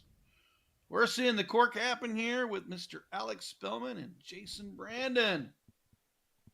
On the mic with you right now, Mr. Will Stewart, along with me, Mr. Ryan Mooneyham, live Nashville, Tennessee. Will, what do you think of this doozy? This is all the makings of a great matchup, doesn't it? We know that these two have done in the past. As we get a little fist bump from Alex for not the best of goes, to be fair. But yeah, Jason Brandon, of course, winning against Stephen Bunton on that big stage at Madison Square Garden, and we've seen Alex makes big stage runs as well, playing at the Alley Pally and whatnot. So yeah, looking forward to this one. And as far as spot in the semifinals, what a doozy of a battle you're going to have here in order to qualify for top 4. Yeah, it's Jason Brandon had to go through Ethan DeVere right before this match. Now he gets Alex Spellman. The winner gets Joe Rutsky. So it's just no easy task to make the finals for either one of them. Not at all. And for Alex, he's hoping to make a run to the finals again. I mean, last year he did that, missing out to Leonard Gates in what was, we mentioned earlier, an downright back and forth duel. 4-8 for Alex, 4-4 for Gates. And speaking of Leonard, he's actually on the other board playing Mr. Kevin Luke. So maybe we'll get a hop on over there at some point and check out that match. We'll see. Well, don't go very far. It's a straight 2 out of 3. They're going to alternate start, and this thing could be over fast. It's either going to be a big point battle or triple run down the board. So here we go. Yeah, it looks like this one's going to be a quick leg on the board.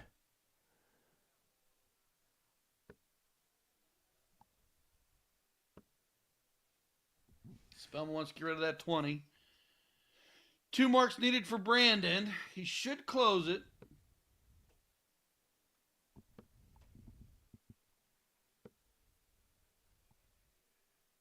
But he makes it look easy, doesn't he, Will? Yeah, effortless from these guys at times. I've had a round or two that I seem like it's effortless, but other than that, never. These guys all the time. It's just incredible. I mean, we're at the bowl. I don't know what round count we are because it doesn't keep track of it like that in cricket. Mm-hmm. But, man, we were here quick. We do the introduction, we talk about a few things, and we're on the bull. Yeah, when they're not pointing and just going around the board, it makes it a quick affair, no doubt. Jason Brandon, though, 3 bowls needed to go ahead and take this leg and make it 1-0.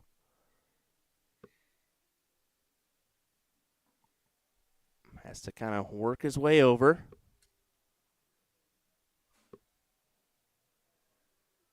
Does manage the 1.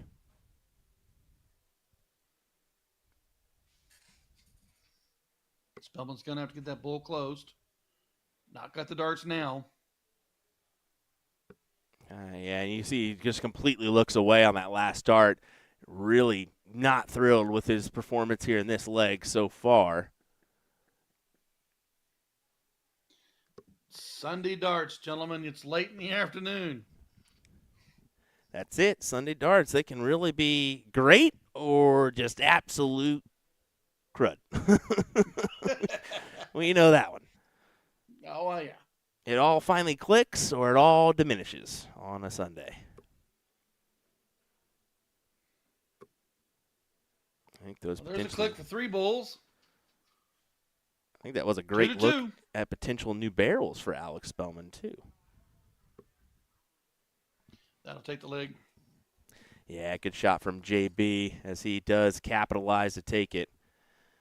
Just a little note on Jason Brandon. That win over Stephen Bunting put him in an interesting spot. He could potentially go to the World Series finals with that win.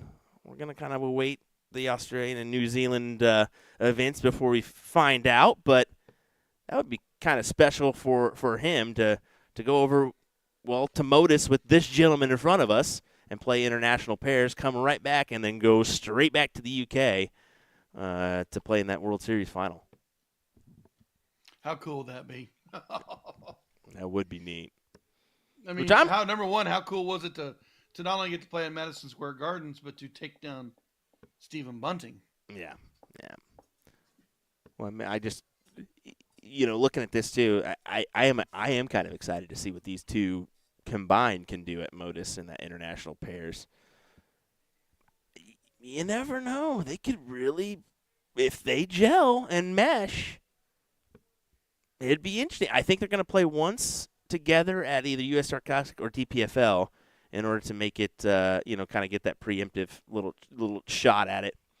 But, man, if they mesh, they could very well win that Modus event. Yeah, I was looking at some of the pairs. I know that the Netherlands pair, both of them at one point had tour cards, so I don't know about the remaining pairs that well. They were announcing them, of course, each week. But when I seen these guys come up, I'm like, ooh, that's a good group. Definitely so. Well, here you go. Brandon closes the 18s, back to the 20s, finds the triple with his last. That forces Spellman to hang around on those 17s for, now a potential 7. Looks like he's moving. He will go ahead and take a shot at the 20s. Was not satisfied with the lay of that triple on the 17. Yeah, this board has been notorious for giving up the bounce outs, and we've seen the knockouts too. So that's probably the move that had to happen. I mean, he ended up giving up the segment, but a couple 16s here, and he can close that 20.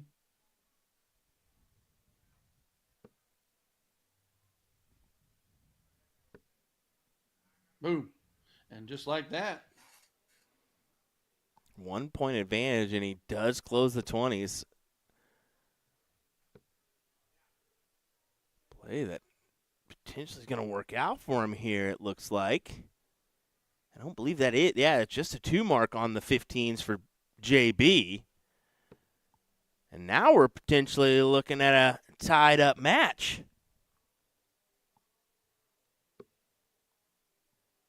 Nice little 5 mark there. Well back, Brandon's going to have to do a lot of work on that bull. Needs to get out in front with it.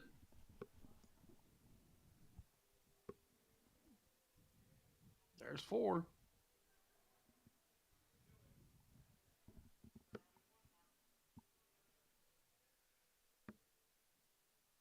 Double from Spellman. How about that? A double from Spellman.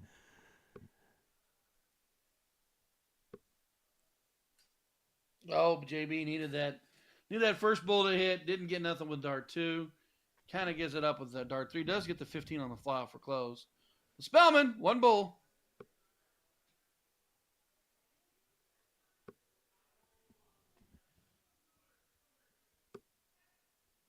Can't quite tell. It is not in. Wow. I mean, big time sound. And now can JB pull off the victory here? Double bull, trip 16, or even two fat bulls works. There's 1. Oh. Double bull take the point lead, though. Yeah, he does collect there. And you're right. 220 plays a 185 here.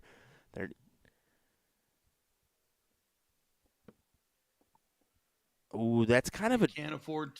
That's a difficult dart. Yep, and Spellman thinks it's over. That was such a difficult first start, and then follows it up with the drop second. 1, 2, 3 needed. Brandon gonna hit it all day. Sometimes you just need 3. And you can see JB's not really.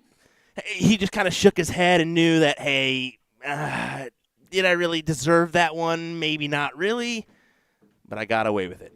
And that's what counts. As I'm going to go ahead and move my camera as soon as I see Kevin take a step towards the Aki. I don't want to catch Gates in the middle of his throw, but I do think that we're still in play here. And Gaeta, of course, blocks us out just a touch, but I didn't warn them that we were probably going to be featuring their match a little bit, so whatever.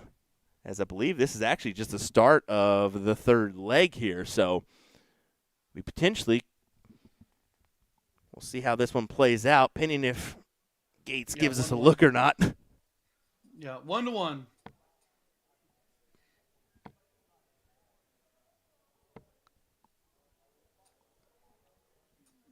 Winner of this takes on Joe Cheney.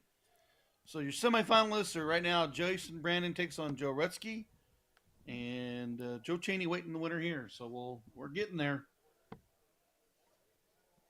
Big trip 18 from Gates.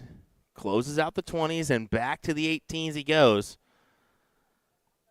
Now has a small lead at 113 to 100.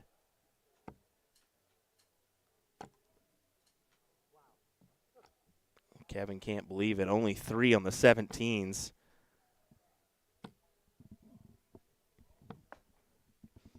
Gates stays on the 18s. Little bit of a point lead, but a 51 can give him an opportunity. Oh, big time look for Kevin Luke.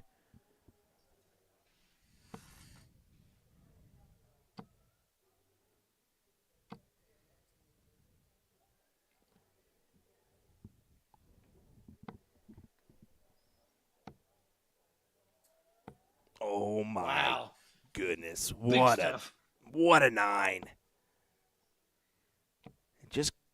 Just a short chat with Kevin before the match. He was actually a little bit nervy. He had to sit and wait for a while. And he said his hands were cold, but it looked like he rights the wrongs of the first leg, potentially trying to go 2 on the spin to take over the spot for Leonard. Deny him a chance at the double dip. 16. 2 needed. And back to that 17. He's losing it. He's punishing that 17. He's keeping Gates out. Smart. It's a smart attack. 3 singles for Gates. Or sorry, 5 mark for Gates. I thought it was only three there.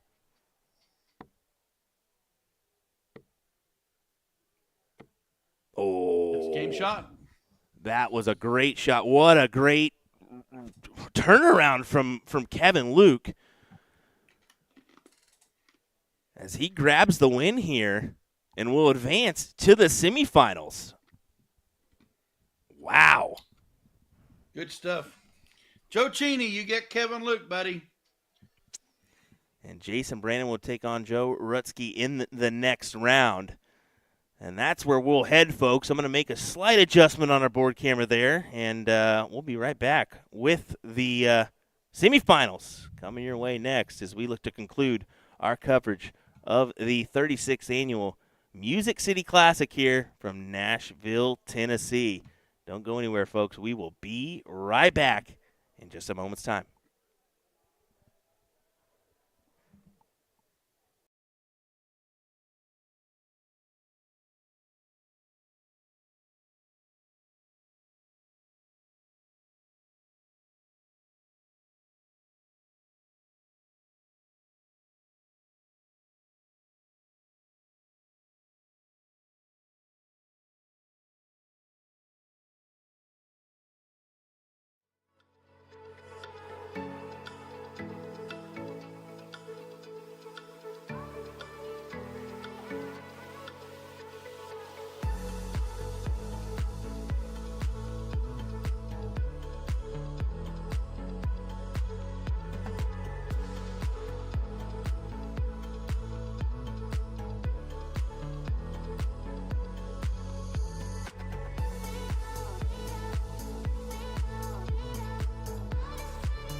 All righty, folks, here we go. Another matchup.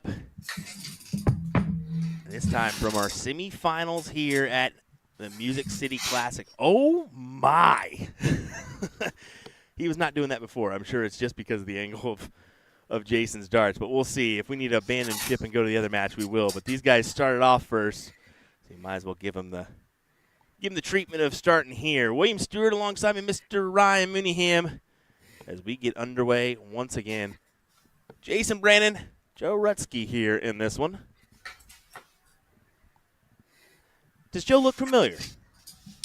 Yes and no. Yes and no. What an answer from... Well, some of the southern tournaments and Charlotte area tournaments I haven't been to in probably 6-8 years. The name sounds familiar, but I don't know. Do you know where he's from? Admittedly, no. Admittedly, I do not know much about Joe, so that's why I was kind of questioning if you did. Look at this from JB, though. A big 9 mark.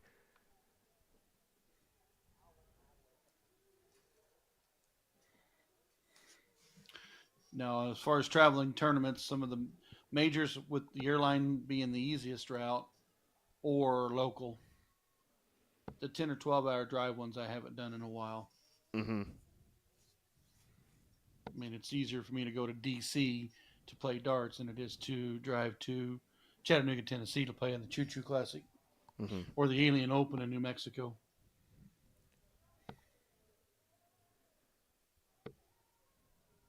JB is just punishing. Look at that, another 5 mark out of his hands. Sets himself up for an 8 dart finish. 8 mark finish. Excuse me.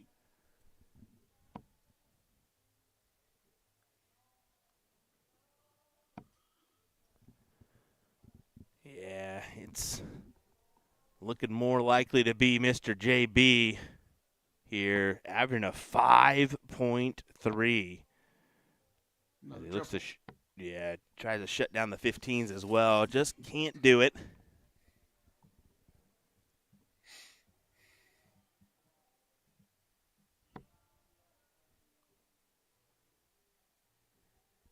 Joe trying to find some success here on the 15s. At least gather something here in this leg to work off into the next one, because you pretty much think this one's going to go towards JB. Pretty well at least the leg. that. Yeah, at least the leg. Jason just needs to close the 15. Sometimes it gets a little easy. That's why we said sometimes you just need 3. But Joe, opportunity here, triple, to maybe take down a couple segments, close down some of the windows. Here we go. Joe's from Saratoga Springs, New York. Now resides in Florida. I did do some Facebook looking, and I saw a few check-ins like The Rock in New York, as well as New Jersey, Pennsylvania, so I really wasn't sure. And, of course, he didn't fill out his about info, because who does that on Facebook? But, yeah, appreciate that one from a few folks in our chat. Joe, it ain't over. You gotta have to get some closes. The name sounded familiar. I mean, I'm looking at the name.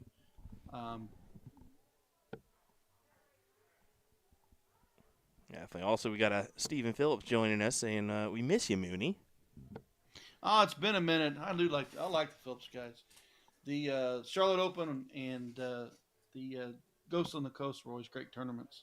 Definitely. Big close right there for JB. Grab the legs. Yeah, good round for him, or good game for him there.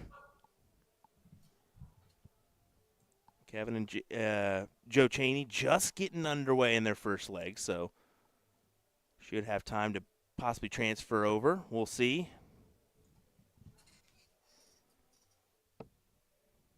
Joe getting started off with the 5. We've seen a 9 open from JB last time. It's going to work the 19s.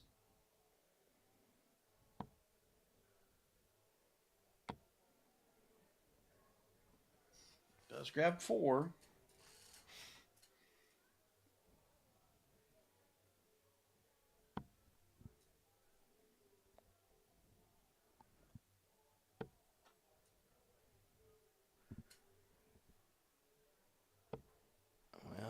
grabs the single 20 and tried his hand at the 19s. JB, I think, going to punish here. JB, I think, going to punish here. Not as much of a punishment as I thought it was going to happen, to be fair. I figured that 20 was going to go. Joe needs to load that 20 up to close the 19.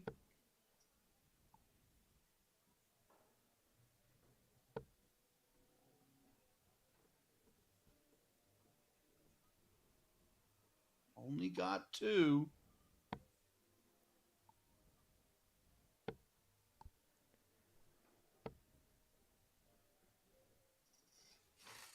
Point lead and the close of the 20s.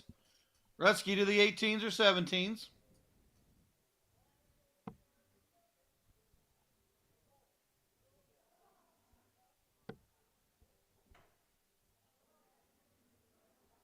The 18s is his chosen poison. Only 3 there.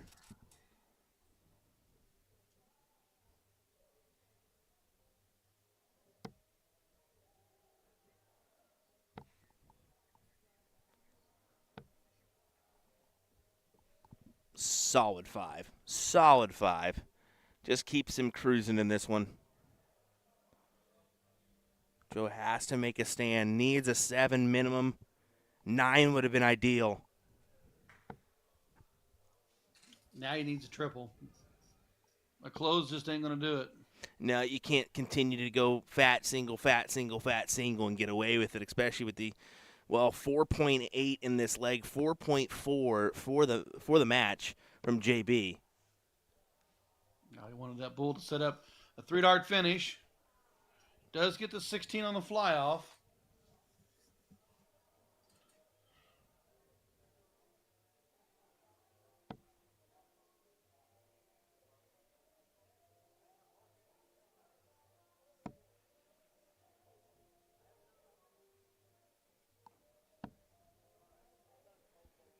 Rutsky not getting a triple to fall, only gets the close. JB with 2 houses and the point lead can just close it down. In closing fashion.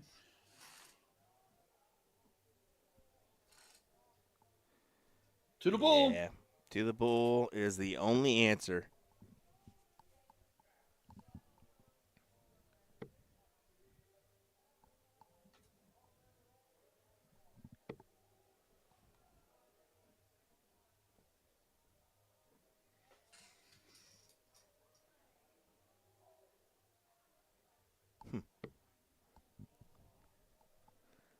JB looking for the win.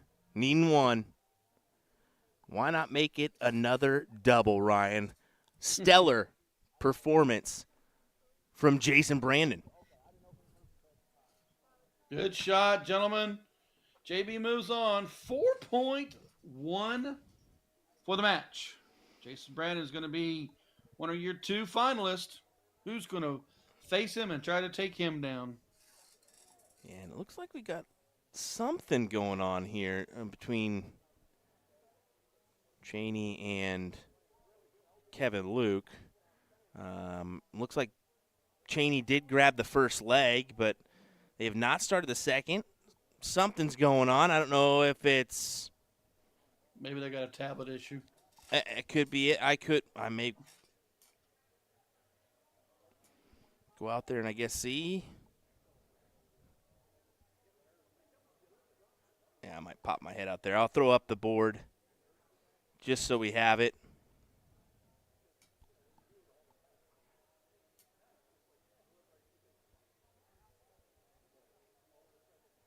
And maybe the stage, looking at what he just did with his foot there. But either way, I guess we'll figure it out. Leg.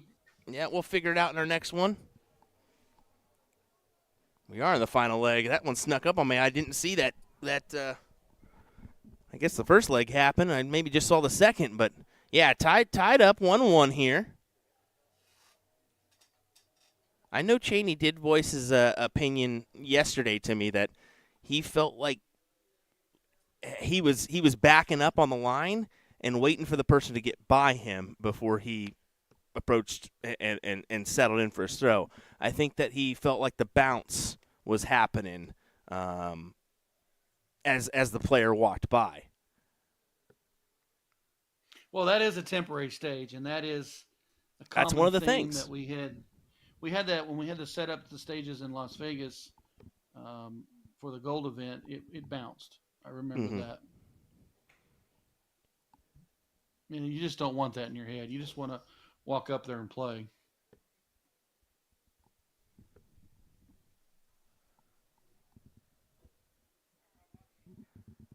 But the battle lines continue. One's got the 17s, the other's got the 19s. Points are close. Kevin Luke, Joe Chaney. They're battling back and forth. The winner will take on JB. Yeah, Chaney does have that advantage, though, that he has that 19 wedge compared to Kevin's 17. So 57-51 if you can pin the triple. And unfortunately, Kevin cannot there. Only 3. This should give way to Chaney. As you can see him, he took a look there, second dart.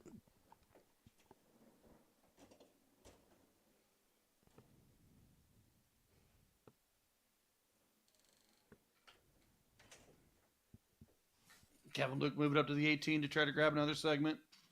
Chaney can close the 17. But he's going to go ahead and say, no, I'll get rid of it for you.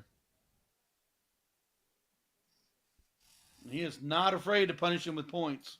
We're in the final leg.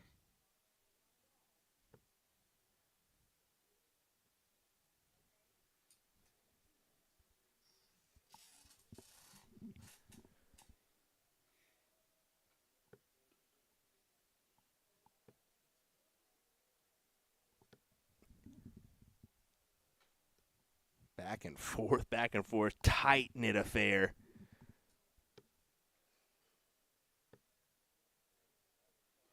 Ooh, that's a move across the board to close things down. And a 20-point lead.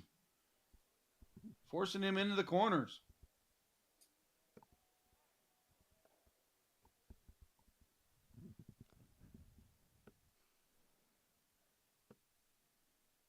You see Kevin, no hesitation. 1, 2, 3 punch on the 16s. Now Chaney has to find the 15s or bulls here, or else he's going to be in a serious predicament. He is.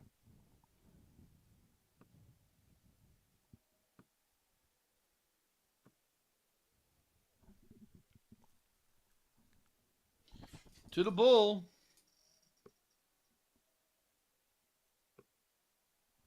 Oh, we needed that second bull to mark. And that deflection way out. And 3 easy bulls for Luke. Almost. Oh, and double bull gives him the game-winning shot. Look, don't look now. Oh. He needs to mark the double. And he cannot. So Kevin Luke needing 1 bull to advance to a final with Jason Brandon. We almost had some drama there. Wow. Way to finish, gentlemen. And you can see Chaney was quick to shake his head as he knew, dang it, this one's probably over. And, yeah, Kevin took advantage and grabbed it. What a shot. We will get our finals coming up next. We'll go ahead and set up for it. It'll be Jason Brandon taking on Kevin Luke, folks. Your last match of the 36th Annual Music City Classic coming your way next. Don't go anywhere.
Powers.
Well, what do we say? Let's get underway here with our finals. It's going to be Jason Brandon taking on Kevin Luke. And if it's anything like what we saw in the semifinals, man, this could be a good one. William Stewart, Ryan Mooneyham. Ryan, what do you think? I mean, we've seen JB throwing these 4+. Kevin almost backing it with the same. Could we see an all-time great final here between these two? Oh, I think it's going to be, number one, it's going to be a great match just because, number one, they play each other all the time. But it's going to be about the timing shots. And it wouldn't surprise me if we don't see back-to-back-to-back 7s, 5s that just pushing each other back and forth. I think we could see a couple 9s thrown in the mix as well. Oh, yeah. There's definitely a possibility of that one happening. We will see, though.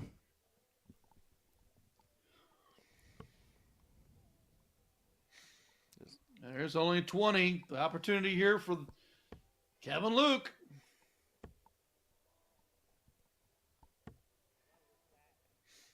I was going to say, did we get our first 9 of the match?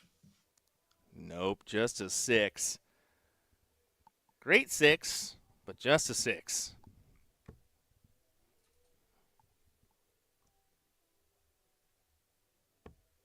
I think we're going to see a lot of the back and forth for a minute. Until one of them decides that they're tired of the pointing and they want to take that challenging shot. Kevin's heavy on the 19s. JB's heavy on the 20s. That was a 9. But unfortunately, one fell on the floor. That could hurt, but nope, I think not. Unfortunate 3 singles from JB gives Kevin the look to go ahead and close, and he is collecting on triples right now. Big time. There's another big 7 right out of Kevin Luke.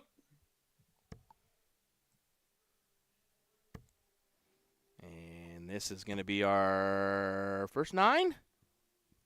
First 9 of the match. And? Oh, boo. No, I'm just kidding. Wouldn't have counted one as anyways. It would have just been an 8.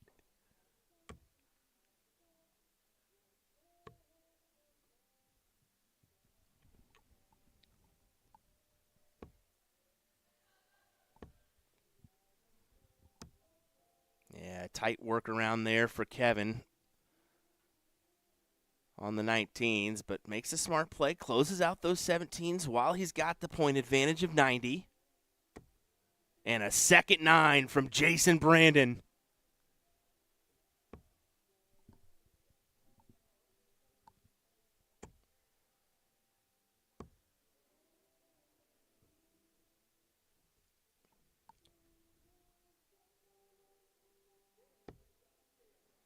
This is just top-level cricket we are seeing right now.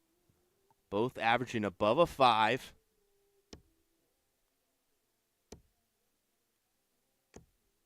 Oh. I figured it was Kevin Luke's time for one.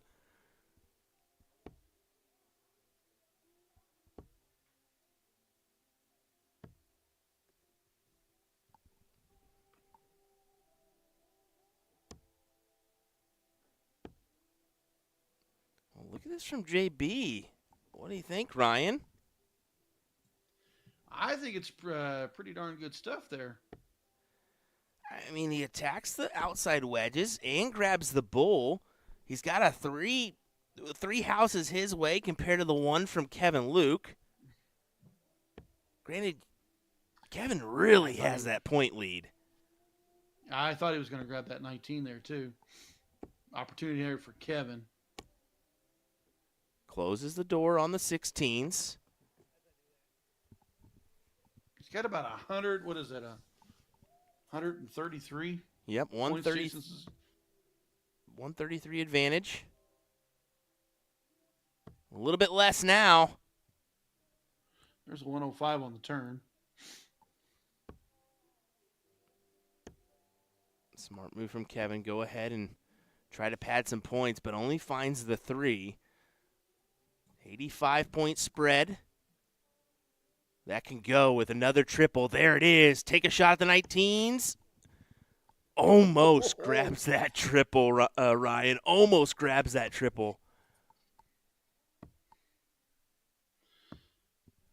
Wow. What are we going to do on the bull? Well, if he hits a double here.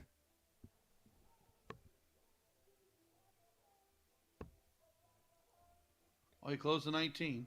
Not a bad move. He's going to make be him fair. hit 3. And that JB's. That could have done it right there. Let's see if JB can go ahead and capitalizes. Needs to. Oh, that's a tough work. Oh, man, that's a great leg back and forth. Either one of them has the opportunity to win this thing. Now it's Kevin Luke with one leg, one bull. Jason just tried to punt his dart, knowing, well, that was my opportunity, and I just, almost blew it. Did blow it. Drama, drama, drama, drama, drama. That was a fantastic leg. 4-5, 4-7, ladies and gentlemen. And Kevin's going to go ahead and get the start here. Right? By the way, this is leg number 2. First to win 3. Yeah, it looks like a malfunction there. We accidentally hit the miss button when we were trying to hit enter, so we got to go back. Should be Kevin to start. There we go. And, yeah, that's for Kevin to come back like he did pretty much on the 19s there. That was pretty strong. But, I mean, JB had his opportunities. Both of them set their games up properly to win that. Jason just came up short. You can look at both their strategies in that last leg, and they both worked. It just came down to the bull.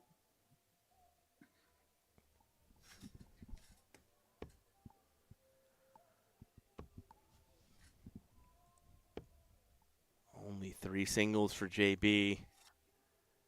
And I think that was the round he needed more there. As you can see, Kevin opening the 2 houses rather than attacking those 19s.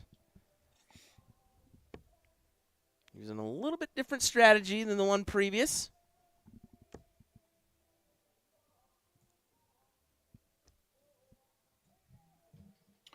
Jason only manages 4. Opportunity for Kevin to collect.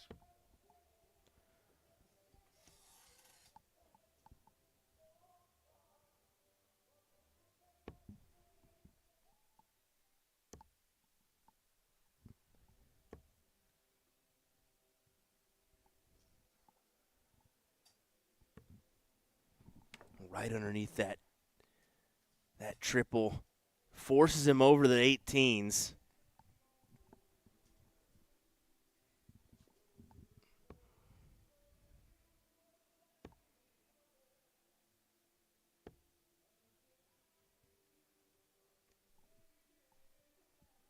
Only going to get 2. Kevin Luke.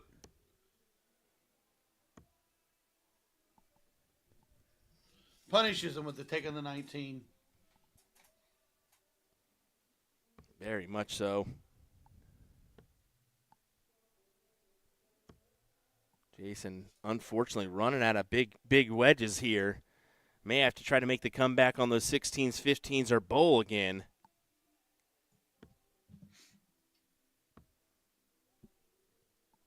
Kevin left the door open on the 17s.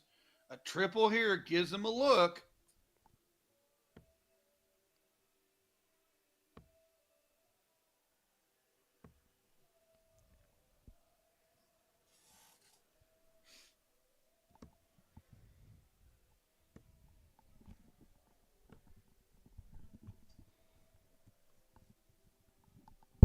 Wow. Hero stuff from Jason or new segment? Yeah, new segment for sure. He's one of those guys that he'll make sure he's got the safety shot before he takes the big shot.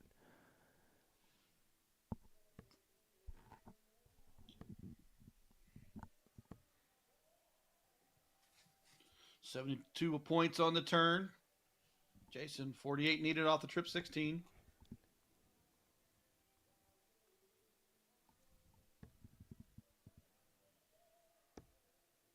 Good turn, 96 on points.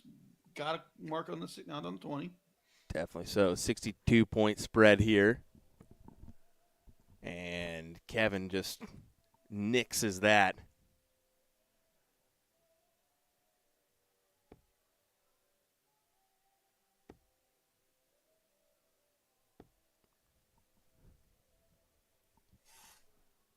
Ooh, door open for Kevin. 492, play 494. Yeah, I think, you take that shot there, indeed. You've got the two houses to his one. Go ahead and take the play to kill it.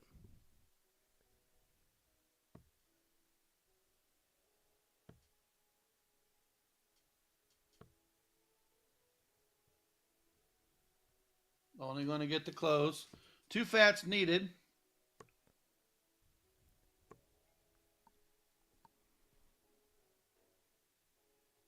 And that's a quick run down the board.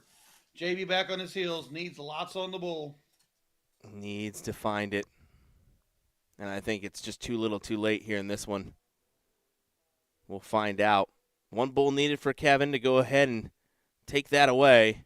Need some points in there as well.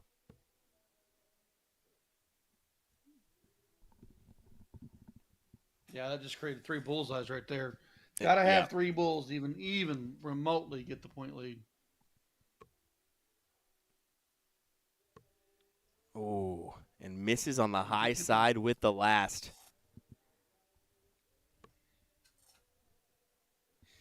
Game shot, leg number 2, Kevin Luke. We'll go back to JB. You can see it's a 4-2 average apiece here in this one. As Jason looks to start off with some heat. How about a 9?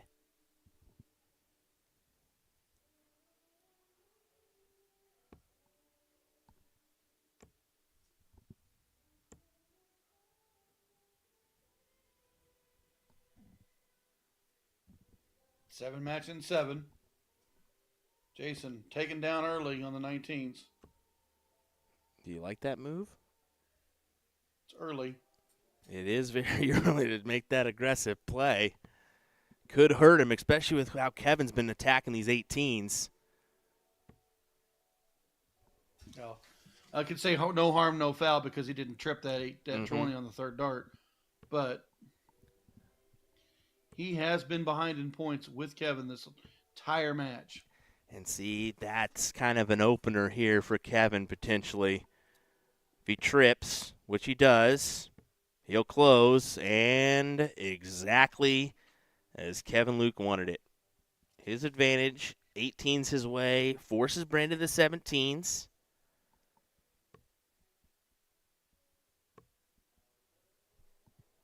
Got a bull, got a 16, but it's all Kevin Luke. It's all been small decisions and Kevin taking advantage of the certain timing situations here. They're averaging like averages, but JB just seems so far behind. He has been trailing both in marks and in points. And it's making the same amount of turns. It's just the timing of the key of the shots. Mm-hmm. Kevin Luke, back to the 18s. Just making all the right moves. At 72 there. So it goes, go ahead and go to the 17s for a little bit more.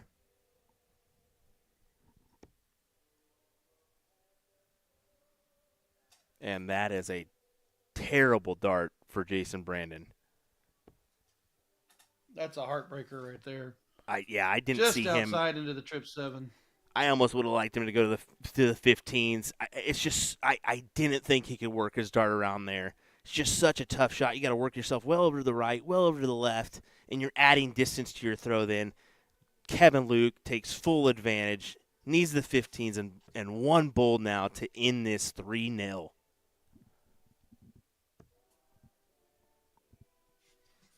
Did Jason just throw his last darts?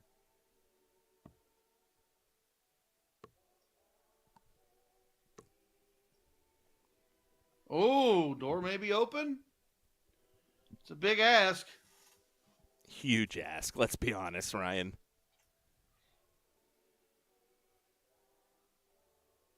Yeah, can't be done.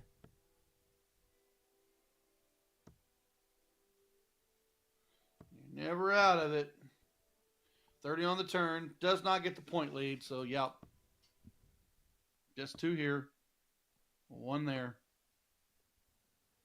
And a big Game shot. win for Kevin Luke, who wins this 3-0 here. Fantastic stuff. And a fantastic average. I'm going to kind of wait for it to finalize here, but that was a 4-8 in the leg. I believe a 4-3 overall. A 4-1 from Jason Brandon, so fantastic stuff. As that's going to do it for us here at the Music City Classic. Ryan, man, what a back and forth battle there. And like we mentioned, like averages, it was just a matter of timing there from Kevin to get the job done.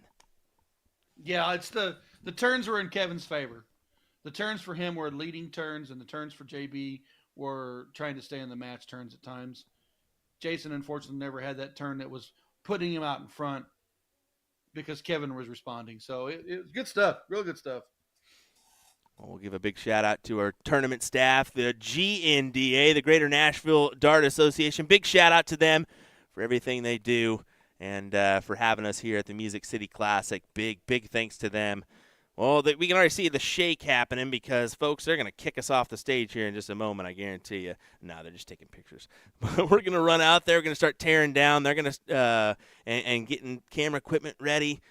I know you're going to have a busy few weekends ahead helping us out. I'm going to have a busy few weekends on the road here coming up. So, I'm going to be tired after this next 5 weekends. September the 14th, Will's home. Yeah, no kidding. And actually, no, I'm not even home then. I think I'm on the road for that one, but I'm on the Lord, the weekend before. I think I'm back. Yeah, that's right. Yeah, the weekend you're back, I'll be at Blueberry Hill. Oh, there we go. Yeah, I am not going to Blueberry Hill. I'm not doing 7 weekends in a row. That's for sure. Folks, thanks for joining us. We thank you so much. It's been a good one here at the Music City Classic. Be on the lookout. We've got some Cherry Bomb clips we still need to drop. We've got some great content that we created this weekend, some quick-fire questions, some interviews. Be on the lookout for that as well as our matches. Of course, we'll be putting those out. Thankfully, I won't be clipping everything. We got an editor now that couldn't do that for me. But, folks, once again, thanks for joining us. William Stewart, Ryan Mooneyham. Ryan, you have any last words, bud? Great tournament as always at the Music City Classic. It's always a pleasure to call it. Good luck on the trips and the travels, and safe trip home. There we go, folks. Take care. We'll see you next week at the, a little bit closer than next week. How about Thursday from Orlando, Florida for the ESPN gig. That'll be our next on-site gig. But you can tune in Monday night. That's tomorrow. CSC Challenger Series. Shay Cole is going to take on Olivia Terry in the finals of that WCS. So join us if you would. Take care, folks. Good evening. Good night. See you later.